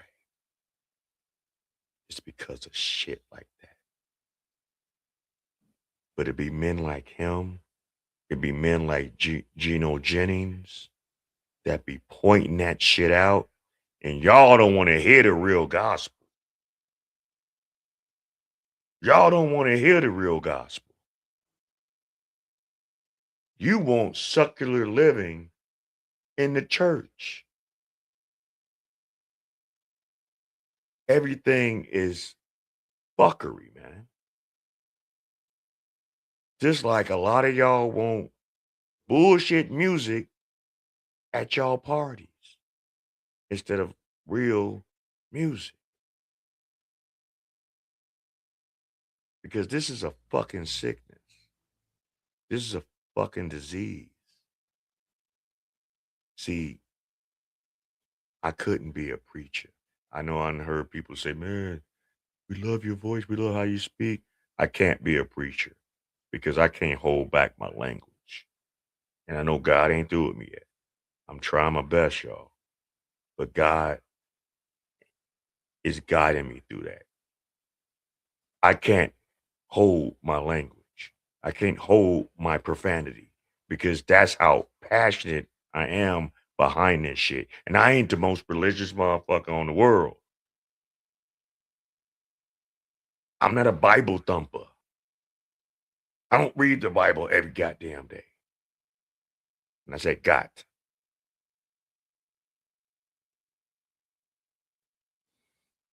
I can't see this shit and respect it. You wonder why I be like hesitant of shit? Because I be really observing people that claim they about that life. And like I've always said, motherfuckers always say they about that life until it's time to be about that life. And then they show you who they truly are. But let me not rant. Let's listen to some words of wisdom. To go anywhere And I come back with that kind of a notion. Now, I will say this, and this is a comment about my wife, not his wife. This is a comment about my wife. My wife wouldn't have done it, no matter what I said. She just would have said, honey, I wear this for you. I wear this for you at home when we know the grandkids aren't coming. Because there is such a thing as decency. Amen. Decency. Y'all don't like me. And check it out. Shout out to what the fuck he just said. Cause it ain't that men of the cloth or men in general don't want our woman to look attractive. It's not that we don't want our women to look sexy. But I'll be damned if we're gonna do this shit out in public. And I know sometimes in life, some of us slip and allow certain things to happen. That's probably why a lot of us held our women close to our chest while we had them out looking like that. Because of the wolves. My wife can tell you that. Has my wife always been modest in the world while we've been together? For the years we've been, it's been situations that she kind of got risque with it. But you know where I was at? And she'll tell you I was right there. And if I wasn't right there, I told her to sit down until I got back. She'll tell you that shit. Yeah, okay, I'll let this, you know what? I don't mind you doing this. It ain't that I allowed her to not to do it or whatever. It's her choice. I can't make a person do anything that she don't want to do. But has it been times that my wife has went out and in our days looking really, really nice? Yes. But she'll tell you every damn time. If we was somewhere in public, we was some kind of club environment or party environment, hey, you sit right there, I'll be back until I get back.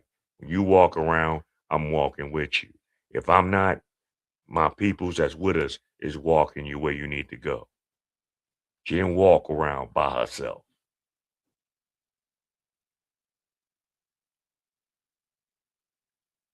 It was more than cloud chasing. It was an abomination of the fucking scriptures. He ain't no real man of fucking God. He's a fucking con man. And anybody that's a part of his church, they are fucking sheep. Getting led by a bum of a fucking shepherd.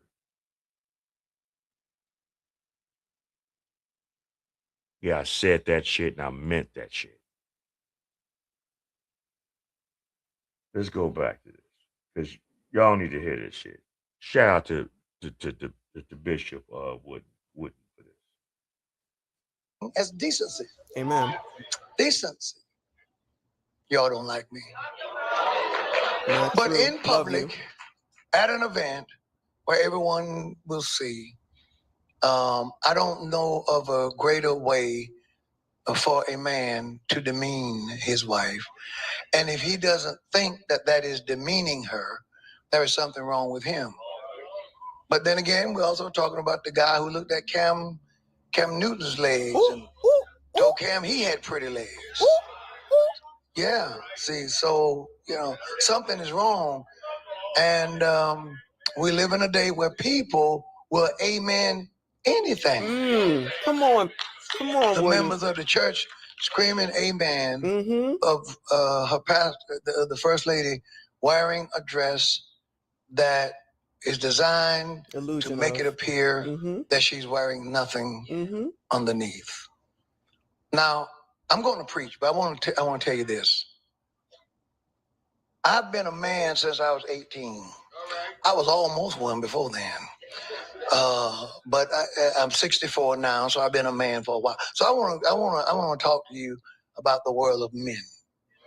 The world of men. The world of men. In the world of men, when men see a married wife with her husband dressed like that, the signal that's sent to the world of men is he needs help. Because he ain't hitting it right.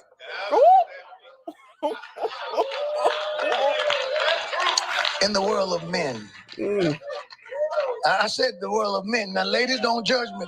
You don't live in the world of men. You don't know nothing about the world of men. You ain't never been a man, and you're not going to be a man. Amen. But in the world of men, when men see that, oh my God, she's begging for help. Ooh, look at Begging her. for something. That's what happens in the world of men.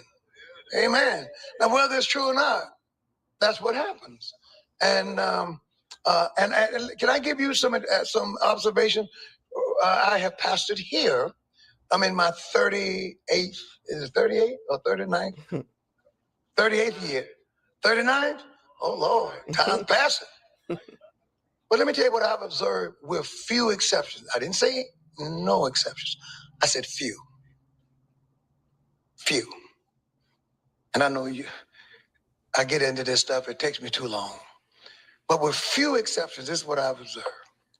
Beautiful young ladies, when they're single, beautiful damsels looking for husbands, wanting to be married, dress one way. Not immodest, not ungodly, but they dress like young single ladies who want to be seen, want to be noticed, and want to be picked. I mean, it's nothing wrong with wanting to be married. I would think something wrong if you didn't want to be. And so you're godly, but, praise the Lord, you're a woman. But I noticed this, 99.9% of the time, that after she gets married, that dress fits looser than it did. And it does. True women, when they decide to settle with a man that they know is going to be their provider, their protection, the rock, the head of the house, regardless how they used to dress when they were single, when they know they locked in with that man, they changed their way of dress. Tell me if I'm lying. But at the same time, they know when they can dress down. They know there's a time and a place for everything with all this. There's a time and a place for this, for all this. Why the fuck is a pastor gonna have his first lady out there looking like Ronnie the Hoe in public at an event where other people are watching you and think that that shit is spiritual, think that that shit is godly, think that that shit is righteous, and then try to double back on it just because you bought the dress? Okay, so what? You bought it. Great. That wasn't something for the consumption of the circles that you fucking entertain. That was something for y'all amongst yourselves to indulge in. It ain't nothing wrong with that. No one said to be a fucking prude, but goddamn it, show some kind of modesty about yourself. When she was trying to get married. Now, so did the Lord move? No, it wasn't the Lord. It was her husband. Her husband said, now, honey, that's a little, because that's a little tight. Because men don't want other men looking at their wives a certain way. Exactly. So that man was saying, now, babe, praise the Lord, save that skirt for me. Here, you put on this one. For them. This one is maybe one size larger. We ain't gonna put you in sackcloth and ashes. We're not gonna drink. It ain't even gotta be like that. But I don't need to see you showing a lot of skin in places where I don't need you to show a lot of skin at. It can fit you still good. It can be contour to your figure. It can be all of that. I'm not even about to be that goddamn crazy or out the way. Whereas I don't want you to look anything other than what you are, and that's a woman. But goddamn it, I don't need to see your titties out.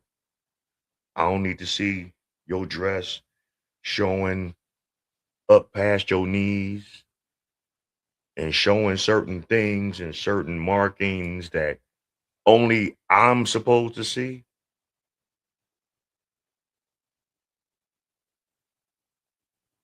And true enough, me and my wife have tattoos. There are certain tattoos y'all don't need to see. Just like there are certain tattoos that I have that a lot of people don't know I have because I don't show it out like that. And true enough, in my younger years, I wound up tightening myself up quite a few times. But the only thing that I can say about my tattoos, they all have some sort of symbolic meaning behind it. I just didn't just get random shit just to have it, even though it's stated in the Bible we shouldn't do that. But hey, I'm not perfect. None of us are. If I would have lived a different way of life in my younger years to my young adult years, would I have still tried to get them? Maybe not. Or maybe I would have still. But that's besides the point. The point is, I put them in places where you can't really tell where I have them unless you look at my neck and other places. But you only want to get so far with that. But let's go. Dress you in a knapsack. We want you looking good now. But now you can't just, you can't and show everything because you belong to me now. And since he understands that he can't beat everybody, he can't walk up to every man. What you look at my wife like that for? Because the guy gonna say, because she's showing it. Like I try not to look. Anyway, she's disparate. Now this is with few exceptions. Few, very few. Some of you are looking uncomfortable. I don't know why.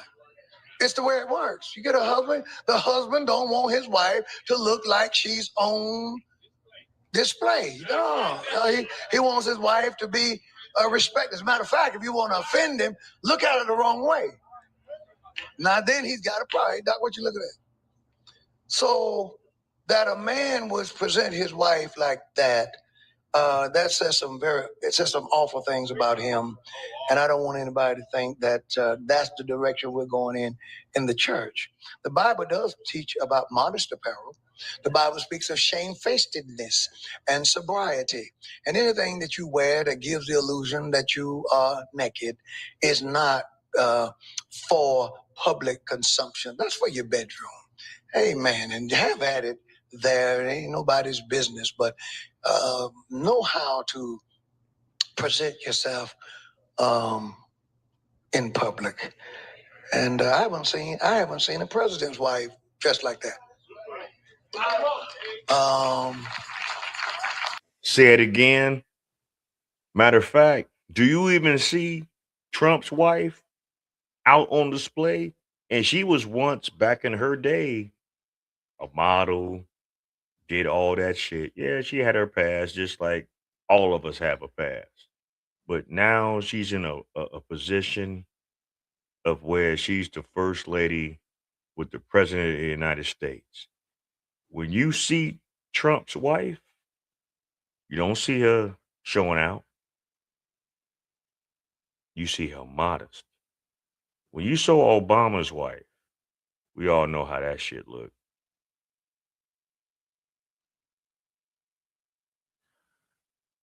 I'm gonna just leave it at that. I mean, I never most high class hookers. Who? You know, one that's gonna run you around? Cause I don't know.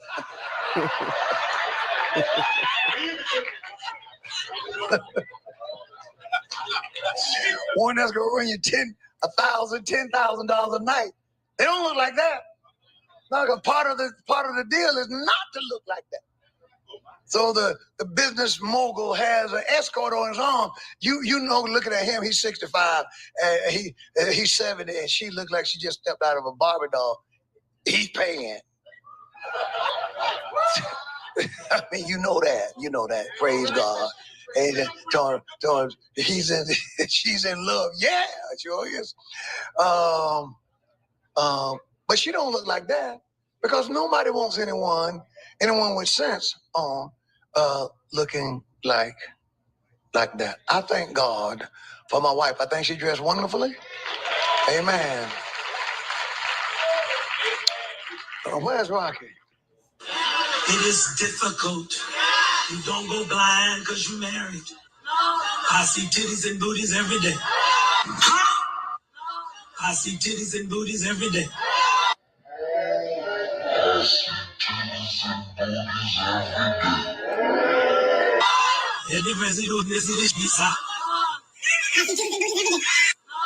I see titties and booties every day.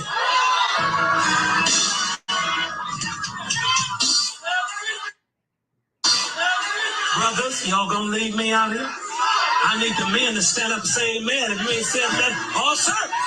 Let the church say amen.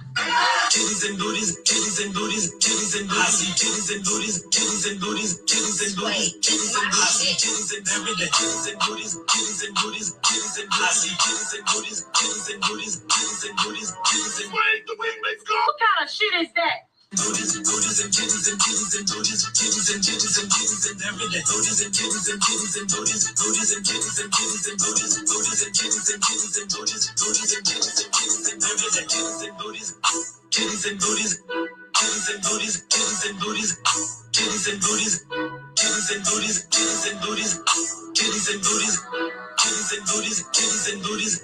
I need the men to stand up and say amen.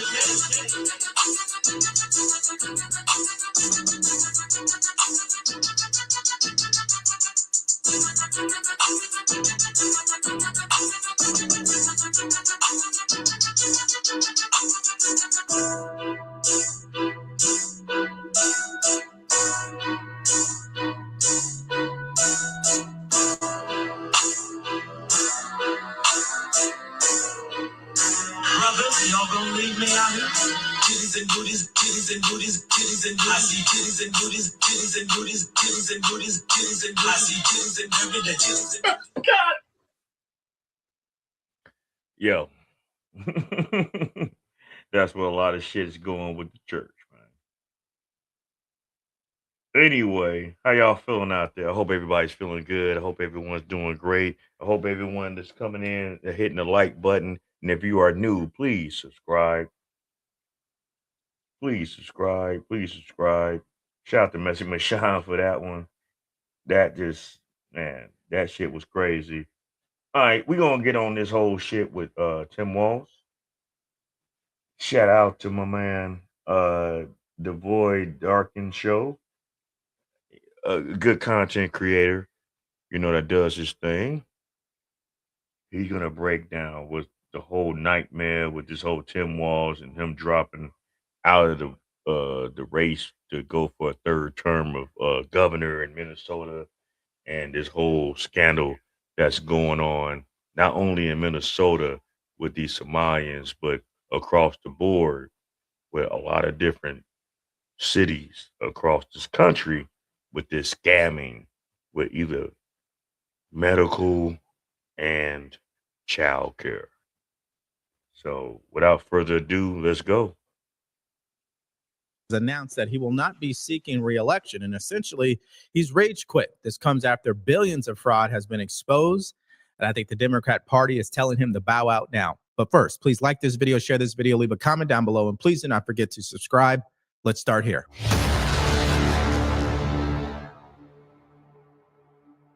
Major breaking political news out of St. Paul, Minneapolis, Minnesota. Tim Walz will not seek re-election as governor, and what a fall from grace this has been for him. You might recall in the spring of 2023, he pushed through several progressive ideas. All right, just to let you know, I'm going to just let this ride a little bit. I'm not going to do too much commentary with this one. I'm going to let this ride so y'all can get the full concept of what's going on with this in particular story. So without further ado, let's go. Ideas to the state legislature that caught the attention of Barack Obama, who went to Twitter to give his endorsement for the programs, which eventually caught the attention of people like Kamala Harris, who chose him to be her running mate as the vice president.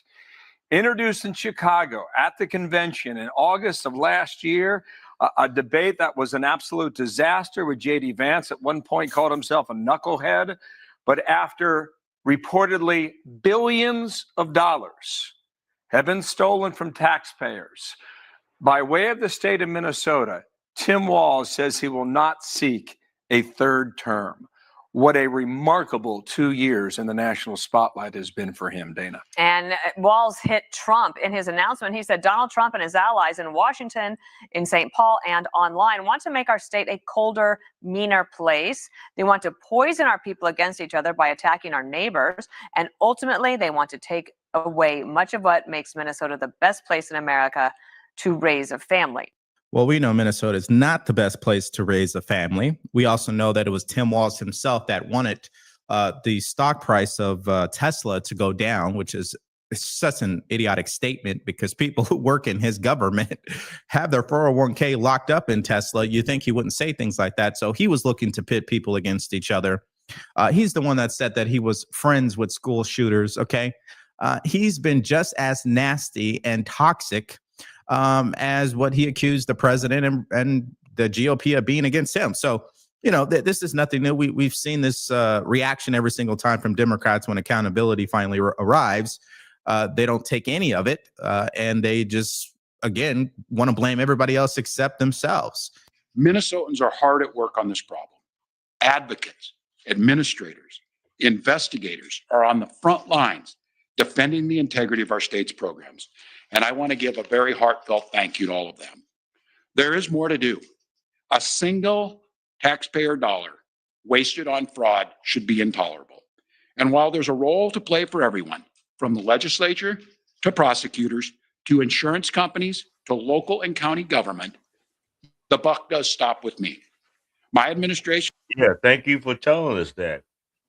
That just lets us know that you allowed all of this fraud and all of this stealing of government funding, because the Democrats, when they were in power before Trump got into office for this second time, controlled it all. But this is not the first time that this happened. It's coming to pass now. It's coming to the fact that now we're really starting to see how a lot of these organizations move. We're really starting to see how money is getting moved around and money getting lost. Not to the tune of helping the community, but helping certain sectors of communities that don't care about the whole. They only care about themselves. From what I've been hearing, allegedly, is that a lot of these Somalians that run these healthcare centers and run these child care centers, they're actually getting paid just taking care and watching over their own children, not other people's children, but their children. And it is going on and on and on. Now the whistle got blown, and now y'all panicking and y'all running amok and y'all crying victim. like somebody did something wrong to y'all. Hell, you did something wrong to the taxpayers. You didn't took people's money that they work hard for to put in your pocket to supplement your own lifestyle. Nothing else, nothing more. Administration has been taking fast, decisive action to solve this crisis. We'll win the fight against the fraudsters. But the political gamesmanship we're seeing from Republicans is only making that fight harder. We've got Republicans here in the state legislature playing hide and seek with potential whistleblowers. We've got conspiracy theorist right-wing YouTubers breaking into our daycares, demanding access to our children. We've got the president of the United States talking about demonizing our Somali neighbor. And what he's talking about is Nick Shirley. Nick Shirley has not been breaking into child care centers. Has Nick Shirley tried to talk with these child care centers to get information to try to say, hey, I got a child, I want to put him in there, and he's shown you on video that they didn't even want to do business with him. And why not? If you're a child care center trying to get more business, wouldn't you want to get as many children in your facility that you're allowed to have? And it'd be something different. It was like, well, we're at capacity, so we couldn't take your child. It'd be something different if they did that. They didn't even do that. They just said, why you want your child in our shed? So that raises red flags. That raises questions like, what do you mean? Why? I need my child in a child care facility while I'm out here earning a living. So if I'm going to pay you to watch my child during the times I need you to watch them, why is there a question?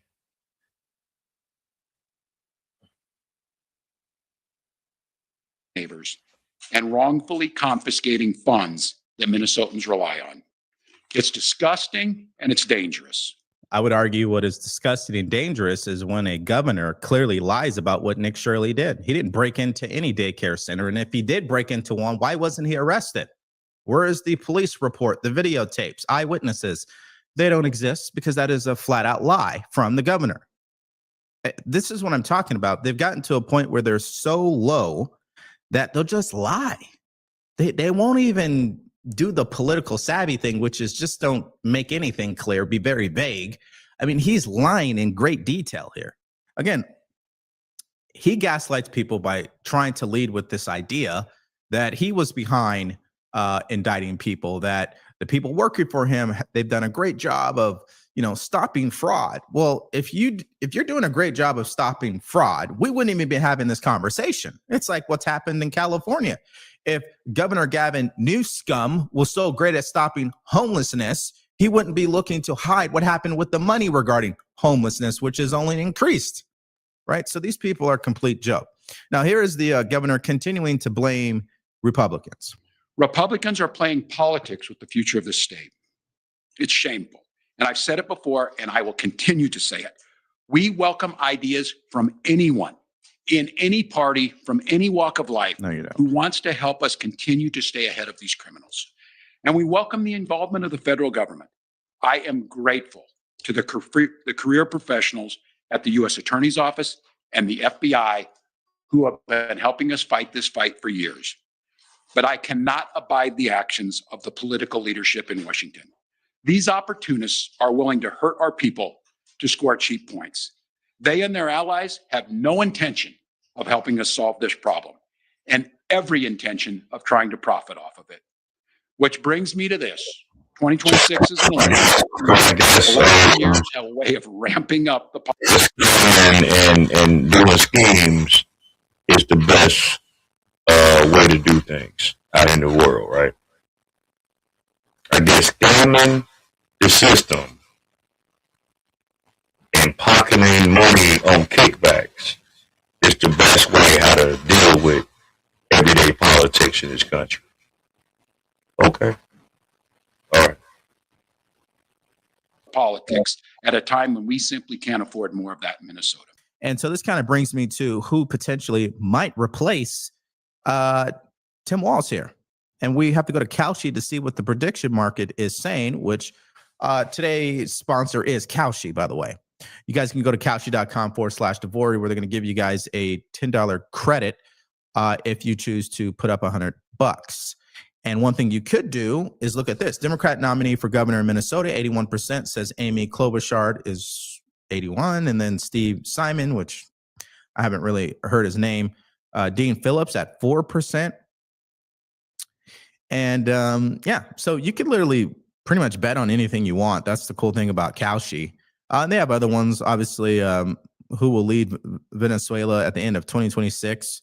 So people are already betting on that. Then you got NFL championship, college championship, government shutdown, Fed chair. And it gets so detailed that you could even bet on what words will be used during a press conference. I can't show it to you because it's already over, but there was a bet going on about whether or not Tim Walz will say the words ICE or National Guard, affordability, Trump. And, you know, people were betting on that. And of course, we knew that he was going to blame Trump every step of the way. So no secret there. But at any rate, this is Kalshi, guys. And you guys can go to the link in the description below and take advantage. Walz is trying to leave because he could not win. If you listen to his statement, he wants to criticize the Republicans for holding accountability to hardworking taxpayer Monday. You're right, Keith Ellison. Now, I served with both of these men in Congress. I think the entire Democrat administration is going to have to resign because this will not be the end. Let's give credit to Nick Scherzer. Oh, shit. What did he just say? He said eventually the whole Democratic Party might need to resign. That is saying a lot. What do I know? All right, let's go. Shirley, a young reporter out there doing it on his own where others were not covering it, simply asking tough questions, and now Democrats are trying to wipe it under the rug, and Keith Ellison is trying to protect them.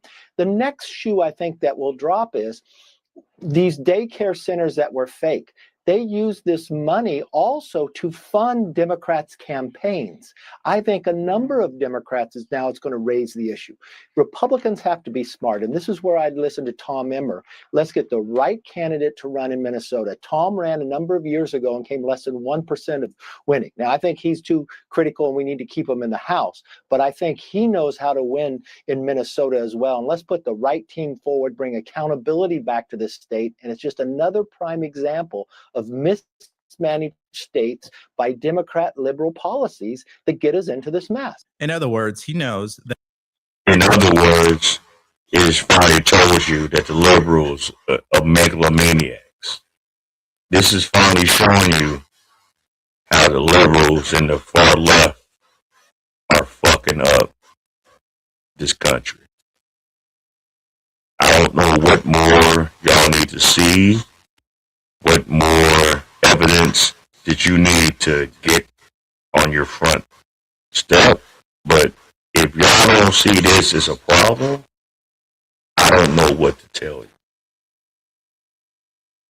That running for a re-election would be a huge distraction from his colleagues, people who also have an election, people who may have to, tie themselves to him during an election campaign.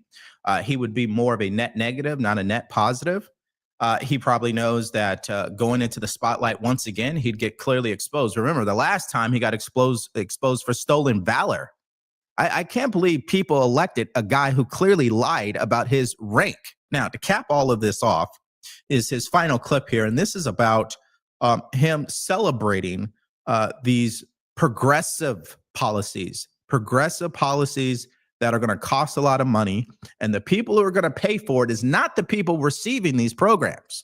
It's going to be the people who are trying to get by in life, the middle class, not the rich, as they like to say. They should pay their fair share. No, the share of what's going to fund these progressive programs are going to come from average people in Minnesota. And of course, he's celebrating that. Take a look. Today, I'm proud of the work we've done to make Minnesota America's best place to live and raise kids.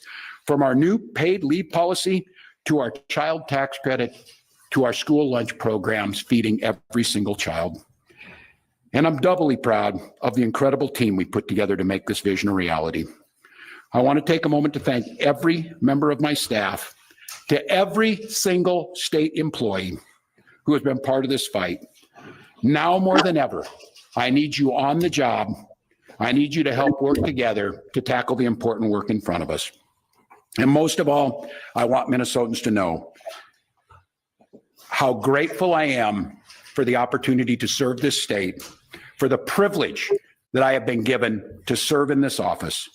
I'm on the job. I'm focused on making sure that we stay America's best. For fucking 2 terms, you done got a lot out of it. For 2 terms, you done sat out there and raped the land. For 2 terms, you done sat out there and got a lot of money out of this bullshit. So I guess after this, I mean, hell, you don't give a fuck, right? You rich. And that's a problem. You done took advantage of people's trust in you and took it to a whole different level. This is corruption at its finest. And if y'all don't see it, for all you motherfuckers that want to keep voting Democrat and support the leftist movement and liberals, I don't know what to tell you.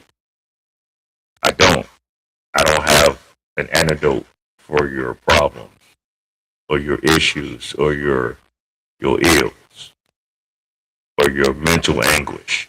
I don't. But what I will say is that this is bullshit. Best place to live and raise kids. No one will take that away from us.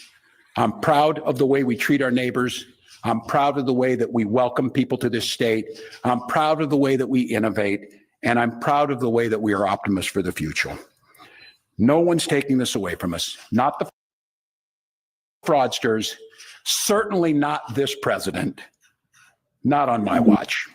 Tomorrow, I'll be back with you. I'll give you an update on America's best paid family medical leave program that is now a week into it. And at that time, I'll take all your questions. Thank you all. Peak delusion. We already went over the paid program. And in case you missed it, $1,423 a week. You will get paid. And you know how many weeks is available to you if you're in the state of Minnesota? 20 weeks. That's almost half of the year, folks. 20 weeks is what, 4 months? 4, 8, 12, 16, 20, what, 5 months actually? So 5 months, a paid lead program at $1,423 a week. That's essentially turned out to be somewhere around $76 million a week if 12,000 applicants get approved, because 12,000 people have already applied. So potentially the state could be on the hook for 76 million.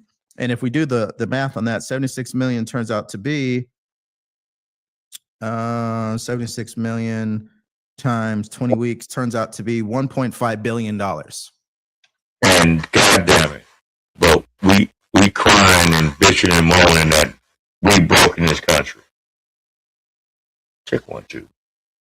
We crying that we broke in this country.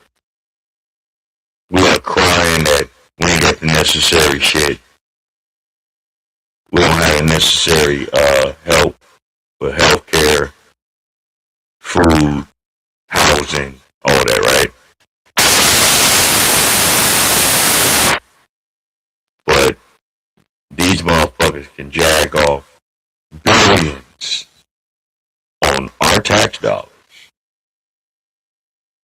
And we still supposed to just let that shit be, right? All right.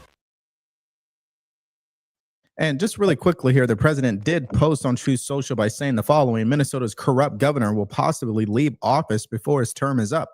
But in any event, we will not be running again because he was caught red-handed along with Ilhan Omar and others of his Somali friends, stealing tens of billions of taxpayer dollars. I feel certain the facts will come out and they will reveal a seriously unscrupulous and rich group of slimeballs. Governor Walz has destroyed the state of Minnesota, but others like Governor Gavin Newsom, J.B. Pritzker, and Kathy Hochul have done, in my opinion, an even more dishonest and incompetent job. No one is above the law. Let's get right to CNN Chief National Affairs Correspondent Jeff Seleny. This is a wow this morning, or at least would have been if you had said it was going to happen, 2 or 3 months ago? That's right, John. Good morning. Even perhaps 2 or 3 weeks ago, the reality is Minnesota Governor Tim Walz had been insistent on running for a third term, which would have been unprecedented in and of itself. Minnesota has not elected a governor for 3 consecutive terms, but it is that deepening federal probe as well as this widening scandal. As you said, he is not implicated in this at all. This is actually somewhat old news in Minnesota. This has been going on for years and years. The prosecution started back during the Biden administration, but over the holidays, it certainly did widen. There was a right-wing influencer who posted a viral video on social media that quite literally went viral when the vice president of the United States and the FBI director leaned in on this, and it shined a brighter spotlight on really what had been some deep concerns among Minnesota Democrats, even about the wisdom of Governor Walz seeking a third term. They believe that this would hang over the entire reelection effort and perhaps even damage the Democratic Party, even though there is no suggestion that there was wrongdoing. There's no suggestion. Of course there is. I mean, listen, I think more than likely, and this is all speculation, I think more than likely someone talked to him. It could have been Amy. It could have been a top donor. It could have been someone who actually is running things behind closed doors and just say, hey, listen, man, you need to get out now. Bottom line to it. If you don't get out now, we not only will support you, but we will make sure that you go down. Okay. I think that's more likely what's happening here, but I could be wrong. All right.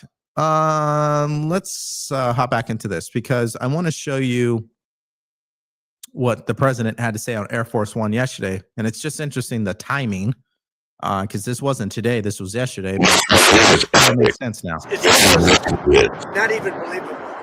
This very stupid, low IQ governor, he's a very stupid man because, I had a campaign against him with JD. And he's a stupid man. And he's a corrupt politician. And the Somalians are ripping off our country to the tune of, looks like $19 billion, but that's only what they can find. So usually when you look at it 19, that would mean it could be 50. But the numbers are astronomical. Think of it. They have a dead country. They don't have government. They don't have anything. They don't have a military. All they do is run around shooting people and trying to capture ships. Yeah. And that's going to be a statement that Democrats will say that the president is attacking the Somalia community, which we know that really is an attack. And he's just really telling the truth about Tim Walz overall. And, I think he's actually being a little polite because at the end of the day, when you are the guy in charge of it all, you should face every criticism there is under the sun. That's the thing. I don't think the president, Donald J. Trump, is immune from criticism. He should get criticized every single day. But it's the way people are criticizing as far as, are they focusing more on merits? Or are they focused on the true facts of the case? Are they actually focused on the real conversations here? Or are they focused more on the person, right? And we don't have to attack Tim Walz personally, okay? All we have to do is look at his record ever since he left the military. I think that sums up who he is and why he is a failed leader. That's just the bottom line to it. Now, the president also had something to say about Ilhan Omar as well. Listen to this. But what they are doing is they're stealing money from the American taxpayer. And every one of them should be forced to leave this country, including Ilhan Omar, who's a total crook. And she's one of the leaders of it. Not the only, because she's not that smart. But think of it. $19 billion at least they've stolen from Minnesota and from the United States. It's actually more from the United States because Minnesota puts in, and we're not going to pay it anymore. We're going to have Walz go pay. We're not going to pay them, and we're not going to pay California, and we're not going to pay Illinois with that big slob of a governor that they have. Now, I was just telling you. Basically, has been spoken. He has cut off monies from all these Democratic states. in Illinois. So yeah, I'm living in a Democratic state. Am I mad that he's doing it? I'm really not. Why? Because good, hard-working citizens are doing the best we can to still live our life and take care of our family. This shit's gonna get eradicated real soon. So I ain't worrying about it. I ain't crying behind what he's doing. The only one that is the leftists, the Democrats, and motherfuckers that's following behind these fucking thieves. I could care less about it. As long as me and mines and others that would have like minds is doing what they need to do out here, it's not going to affect us. So with that being said, do what needs to be done. Check 1 2. Am I in the food? I need to hear something. Hold on for a second. I need to hear. Hold on.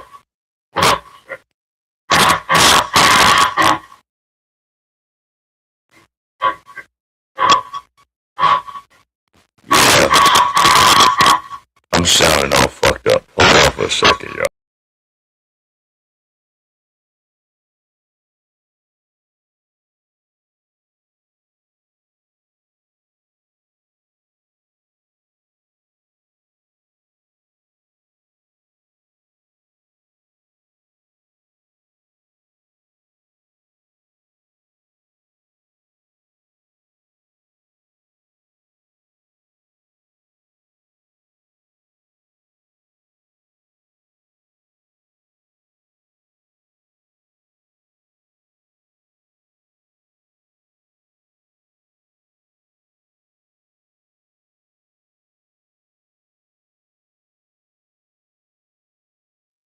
Check 1 2.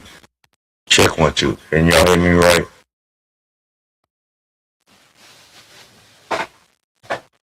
Check 1 2. Can y'all hear me right? Check 1 2. Can y'all hear me right?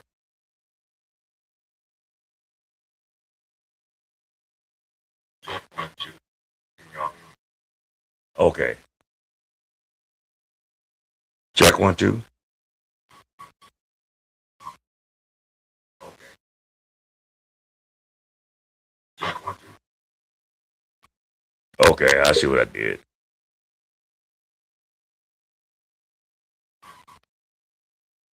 I'm glad I wasn't doing much talking.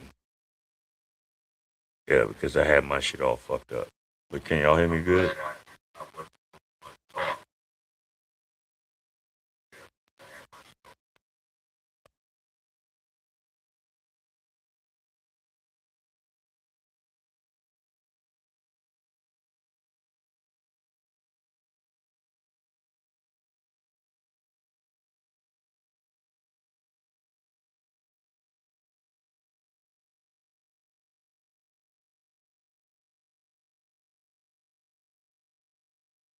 Check 1 2. Can you hear me? Can you hear me? Check 1 2. All right, you can hear me. Can you hear me? Check 1 2. All right, there we go. All right, you can hear me. All right, there we go. All right, let's continue. Telling you guys, the president is not immune from criticism. So here's my criticism. Why is Lindsey Graham standing next to you on Air Force One exactly? No one likes Lindsey Graham. I can't believe the president supports him. Now, obviously, I don't deserve his explanation. I'm not in the White House at any stretch of the imagination. So who am I, right? But I tell you, man, I just don't get it. And that's politics. Most of it doesn't make any sense. And it's on purpose, okay? For whatever reason, Lindsey Graham continues to linger around the president. He's already got his endorsement for the midterms.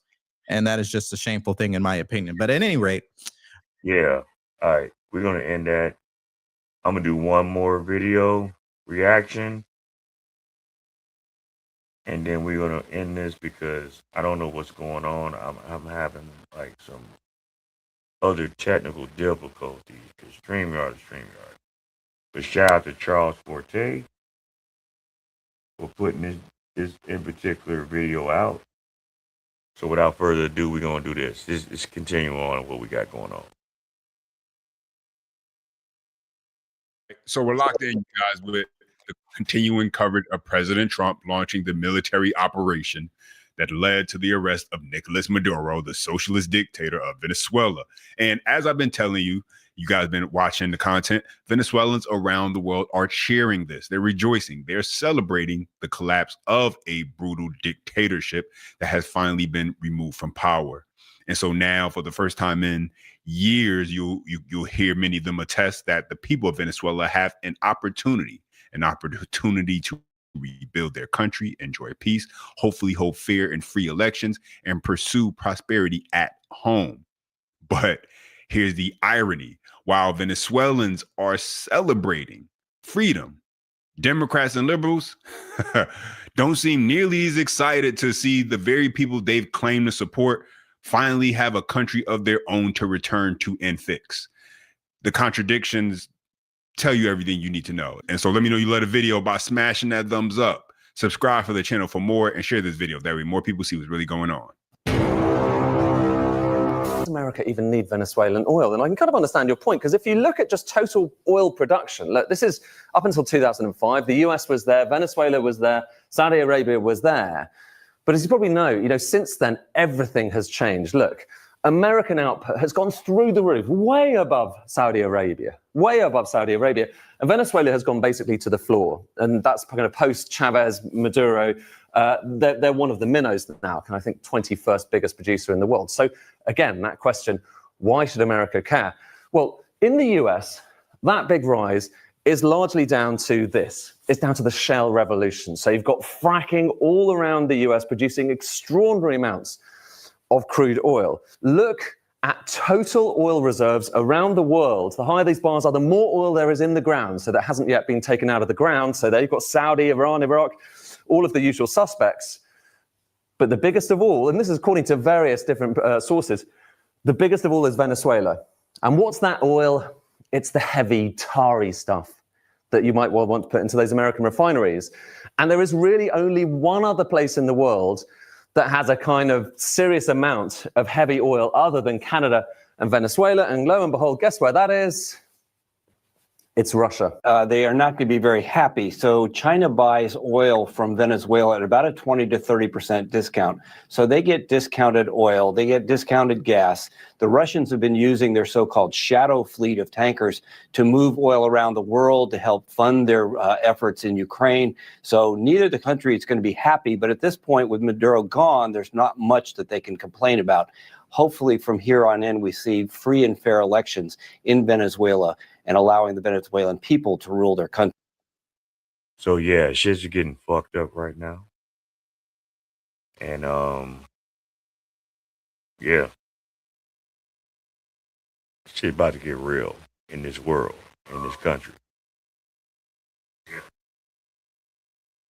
Sorry for the mess up as far as the audio. I don't know what was going on.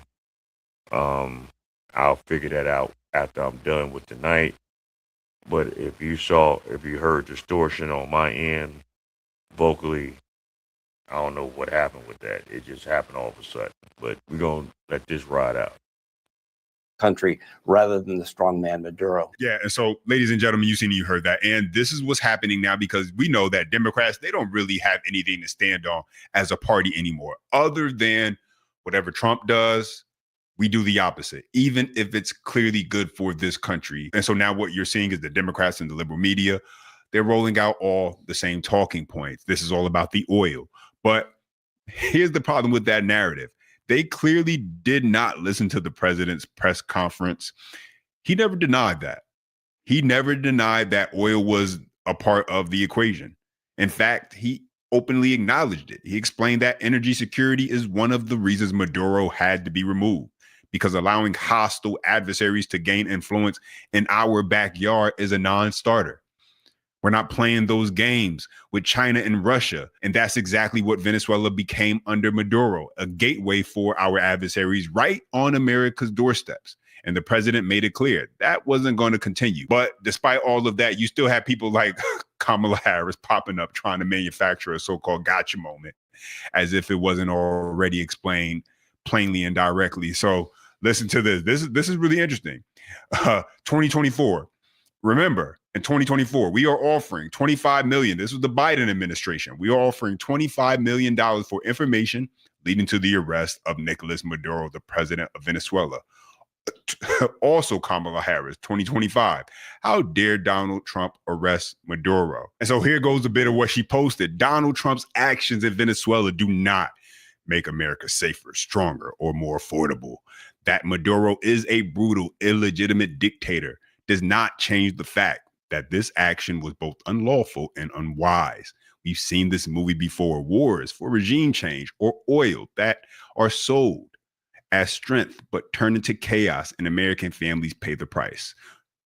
That American people do not want this, and they are tired of being lied to. This is not about drugs or democracy. It is about oil. And so now there's Kamala Harris trying to put her spin on it, obviously, in order to, like I said, whatever Trump does, Democrats just have to oppose it and believe the opposite. But she's not alone. And it's interesting because it wasn't that long ago under the Biden administration, like I said, a $25 million bounty basically was put out by the Biden administration, leading to information of the arrest of Nicolas Maduro. So I guess maybe that was all just lip service. They didn't actually want anybody to collect on that $25 million, but President Trump took it upon himself to say, we will not allow this to continue. But in the meantime, as Venezuelans across the globe are celebrating, you got liberals and Democrats doing something incredible. They're exposing themselves. They're telling Venezuelans basically, you're wrong for wanting a fascist dictator removed from power. How dare you? How dare you celebrate the collapse of a socialist dictator? How dare you cheer as your leader is taken down, especially if it's done by President Trump? So instead of listening to the people who actually lived under that dictatorship, they're lecturing them from afar. Take a listen. Demand for another country's oil reserves. This is not what Venezuelans asked for. And under international law, this action undermines national sovereignty, regardless of how brutal the existing regime may be. While there are no verified reports at this time of widespread civilian injuries beyond military targets, this does not mean that civilians... We're bombing Venezuela right now. All right, check 1, 2. All right. For whatever reason, my shit's going right. So we're going to let this ride out, and then we're going to wrap it up. It is 2:35 a.m. and Pete Kegsbrough, fucking cosplay G.I. Joe, is literally bombing Venezuela. You guys didn't stop them when they were bombing boats in the ocean. You didn't stop them when they fucking took a tanker off the coast of Venezuela like a bunch of fucking pirates. You guys didn't say shit when they bombed Nigeria less than 2 weeks ago. What the fuck are you guys doing? We are the terrorists. We are exporting error to the rest of the world. What the fuck is it going to take for you people to remove this dementia-ridden patient who needs to be in a fucking padded cell at this point? You all should be ashamed of yourself. Your own people are going to be the next Iraqi refugees. Millions of your own people are going to die. And you're cheering for the death of your own people. You're cheering for the death of Americans like me are going to die. They're cheering for the death of their own people. Shame on you. White liberals in America are complaining about Nicolas Maduro while Venezolanos in Venezuela are out celebrating that their dictator is gone. If this doesn't tell you how evil and disturbed white liberals in America are, I don't know what will. They're willing to allow an entire country to be exploited as long as it fits their political agenda and goes against Trump. Think about that. Nicolas Maduro publicly rigged elections, killed his own people, had actual re-education camps, made anybody who opposed him disappear. And this is who they're defending now. Stay with me, y'all. Hands up, Venezuela! Hands up, Venezuela! Free President Maduro! La lucha sigue! Libertad, socialismo o muerte! Venceremos! Venezuela, Venezuela. People are criticizing Trump for what he did in Venezuela. They say he bombed and kidnapped our president. No. Let me be clear. That man was never our president. He is a dictator. We didn't vote for him. Our elections were stolen. And when we protested, our kids were sent to prison. Minors were tortured. Girls were forced to prostitute themselves in prisons just to get food, to get a piece of bread. And where were all of you then? Where were all of you, liberals? Where were all of you? Where were all of you? You said nothing. You did nothing. But now you suddenly care about international law? I mean, now you all talk about human rights? Maduro didn't lead Venezuela. He kidnapped an entire country. So, no, Trump didn't kidnap anyone. No, he did not. He removed our kidnapper. And for that, we're thankful. You can divide politics all you want, but don't tell Venezuelans, do not tell Venezuelans how to feel about being free from a dictatorship. To every Venezuelan cheering right now, you do not want to be controlled by the United States. They will drain you of all your resources and then leave you in a worse state than you are right now. We're also under a dictatorship, and now we are in charge of your country. United States citizens don't even want to be in this country anymore. We want a revolution from our own country. The only reason we've taken over your country is to steal all your oil and resources and leave you as impoverished as possible because we're an imperial empire. And that's what we do. Over and over and over again, we take over destabilized countries so we can exploit them. It's like being taken out of one pot of boiling water and being put into another one. And we're just going to slowly keep turning up the heat. The United States does not give a shit about democracy or freeing the people of Venezuela. All the United States wants is oil. It's all the United States usually ever wants from any country, because we're basically one giant oil corporation at this point. And now we just colonized you. I'm sorry. You are now under control of a fascist dictator going through the late stages of dementia. Welcome to the party. Yeah, so this is important. It's something we all need to recognize and just understand. Liberals, they hate seeing people being liberated from socialism. That's just a reality. Now, if we just deal with the merits, the actual facts, Donald Trump lost an election he believed at the time was stolen. And we're now having more information come out recently that's pretty much proven that there was some foul play. Then later on, he was reelected and returned to office. Whatever you think about him politically, that sequence of events looks nothing like a dictatorship, like the ones Venezuelans were forced to live under. But it's very easy for liberals, as you just heard, to sit back from the comfort of their homes, enjoying free speech, jumping on social media, criticizing everything while sipping, Starbucks lattes and texting on their phones. It's easy to cry oppression in air-conditioned homes, where you're free to say whatever you want without fear of punishment or retaliation from your government. That's a luxury that didn't exist for the Venezuelan people. Now, that doesn't mean that the work is necessarily done. And even the president made that clear. There's still more to do. Take a listen. We're going to run the country until such time as we can do a safe, proper, and judicious transition. So we don't want to be involved with having somebody else get in, and we have the same situation that we had for the last long period of years. So we are going to run the country until such time as we can do a safe, proper, and judicious transition. And it has to be judicious because that's what we're all about. We want peace, liberty, and justice for the great people of Venezuela, and that includes many from Venezuela that are now living in the United States and want to go back to their country. It's their homeland. As everyone knows, the oil business in Venezuela has been a bust, a total bust for a long period of time. They were pumping almost nothing by comparison into what they could have been pumping and what could have taken place. We're going to have our very large United States oil companies, the biggest anywhere in the world, go in, spend billions of dollars, fix the badly broken infrastructure, the oil infrastructure, and start making money for the country. Than the following points. But what people want to try to have and paint the narrative of is that they're just trying to just take over. Okay, if you don't think that America is going to benefit off of doing what they did as far as on the oil out there in Venezuela, then you don't know about business.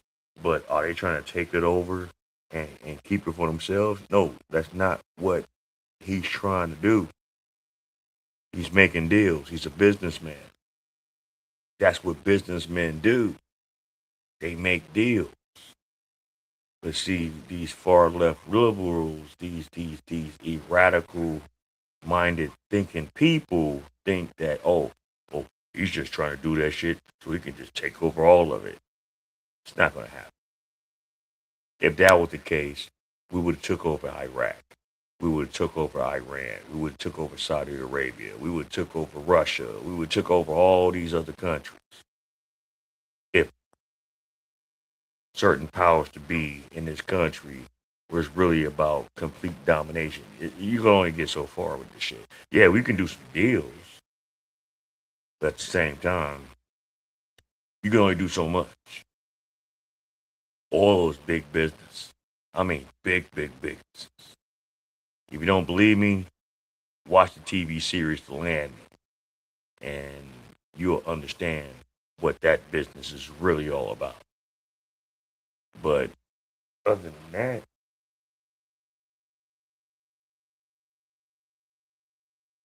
look,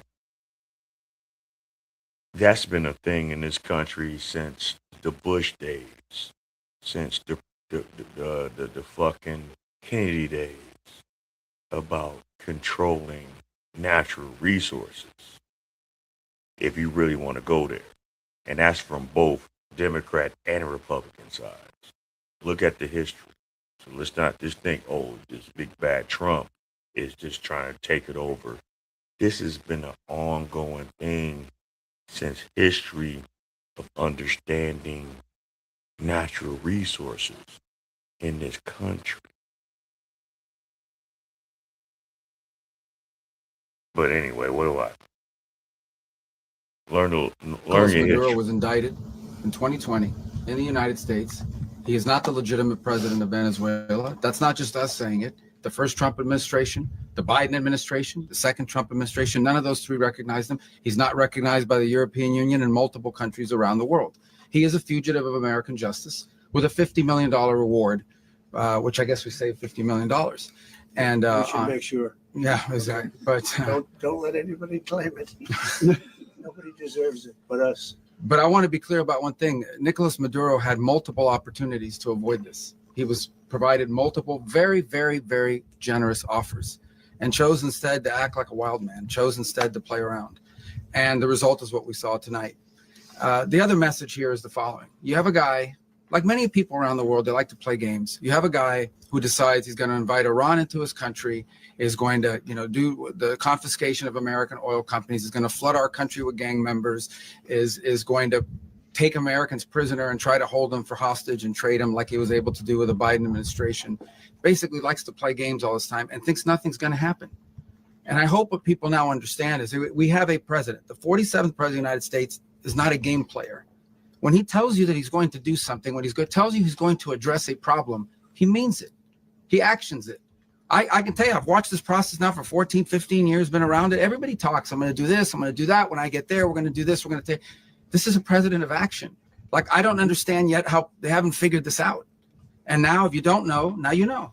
Because this is the way it's going to play out. And I think people need to understand that this is not a president that just talks and does letters and press conferences. And, if he says he's serious about something, he means it. And this is something that was a direct threat to the national interest of the United States. Yeah, and so now Democrats, this is what they do. They're looking for any single phrase the president says that they can latch on to and oppose without actually listening to the full context. And so when the president says, we're going to run the country, that's all they need to hear. They grab that line and run with it. They conveniently ignore the part where he clearly explained why, to ensure a safe, proper, and lawful transition. That part suddenly becomes irrelevant to them. And so now we got Walmart, Dollar Tree Obama himself, Hakeem Jeffries, making statements like this. Take a listen. They have to start with the capture and indictment of Venezuelan President Nicolas Maduro. You have called him a, quote, criminal and authoritarian dictator who has oppressed the people of Venezuela for years. Is Venezuela better off without Nicolas Maduro in power? Well, he's a bad guy, of course, and he's going to stand trial in the American court of law at this particular point in time. It remains to be seen whether the people of Venezuela are going to be better off. Donald Trump claims that he's going to run Venezuela. He's done a terrible job running the United States of America. Life hasn't gotten better for the American people over the last year. Life has gotten worse. He promised to lower the high cost of living. Costs haven't gone down. They've gone up. The healthcare system is broken. Donald Trump refuses to do anything about it to address the Republican healthcare crisis. So the notion that he's going to run Venezuela and make life better for the Venezuelan people, of course, is belied by the facts as to what he's done as president here in the United States of America. I mean, well, let's think about it. Gas prices are hitting lows that we haven't seen in years. The border is more secure. The administration launched a full-scale deportation effort to remove illegal migrants who were allowed in under Biden. Trump signed executive orders to unleash American energy, and he moved to cut off the flow of drugs tied to Venezuela, poison that been killing Americans at a staggering rate. Not to mention the big, beautiful bill, the tax cuts. It's 2026 now, so we will see tax season exactly what that looks like for many people as they go to file their taxes and the anticipation of the larger than usual tax returns because of the big, beautiful bill. Meanwhile, Democrats act like none of this is happening. They pretend results don't count if Trump is the one delivering them. But let me know what you think. Drop your comments down below. As always, smash that thumbs up. Let me know you love the video. And shout out to my man for doing that. Shout out to everybody that's been tuning in. I know I had some, like I say, StreamYard been StreamYarding. I don't know what the fuck's been going on with my system. I'll figure that out later. But yeah, hope everyone had a real good night tonight. I hope everyone enjoyed what we was doing. I hope everyone's being blessed. We about to sign out because it's getting late. And I know people got to go to work, start a new year. Let's start it early and get it while we can. You are here at the Black Bottom Rozcast. And like my man Sinful P always used to say, God rest his soul, I want you to live as long as you want and never won't as long as you live. But with that being said, shout out to everybody. Hit the like and subscribe on your way in. We are on.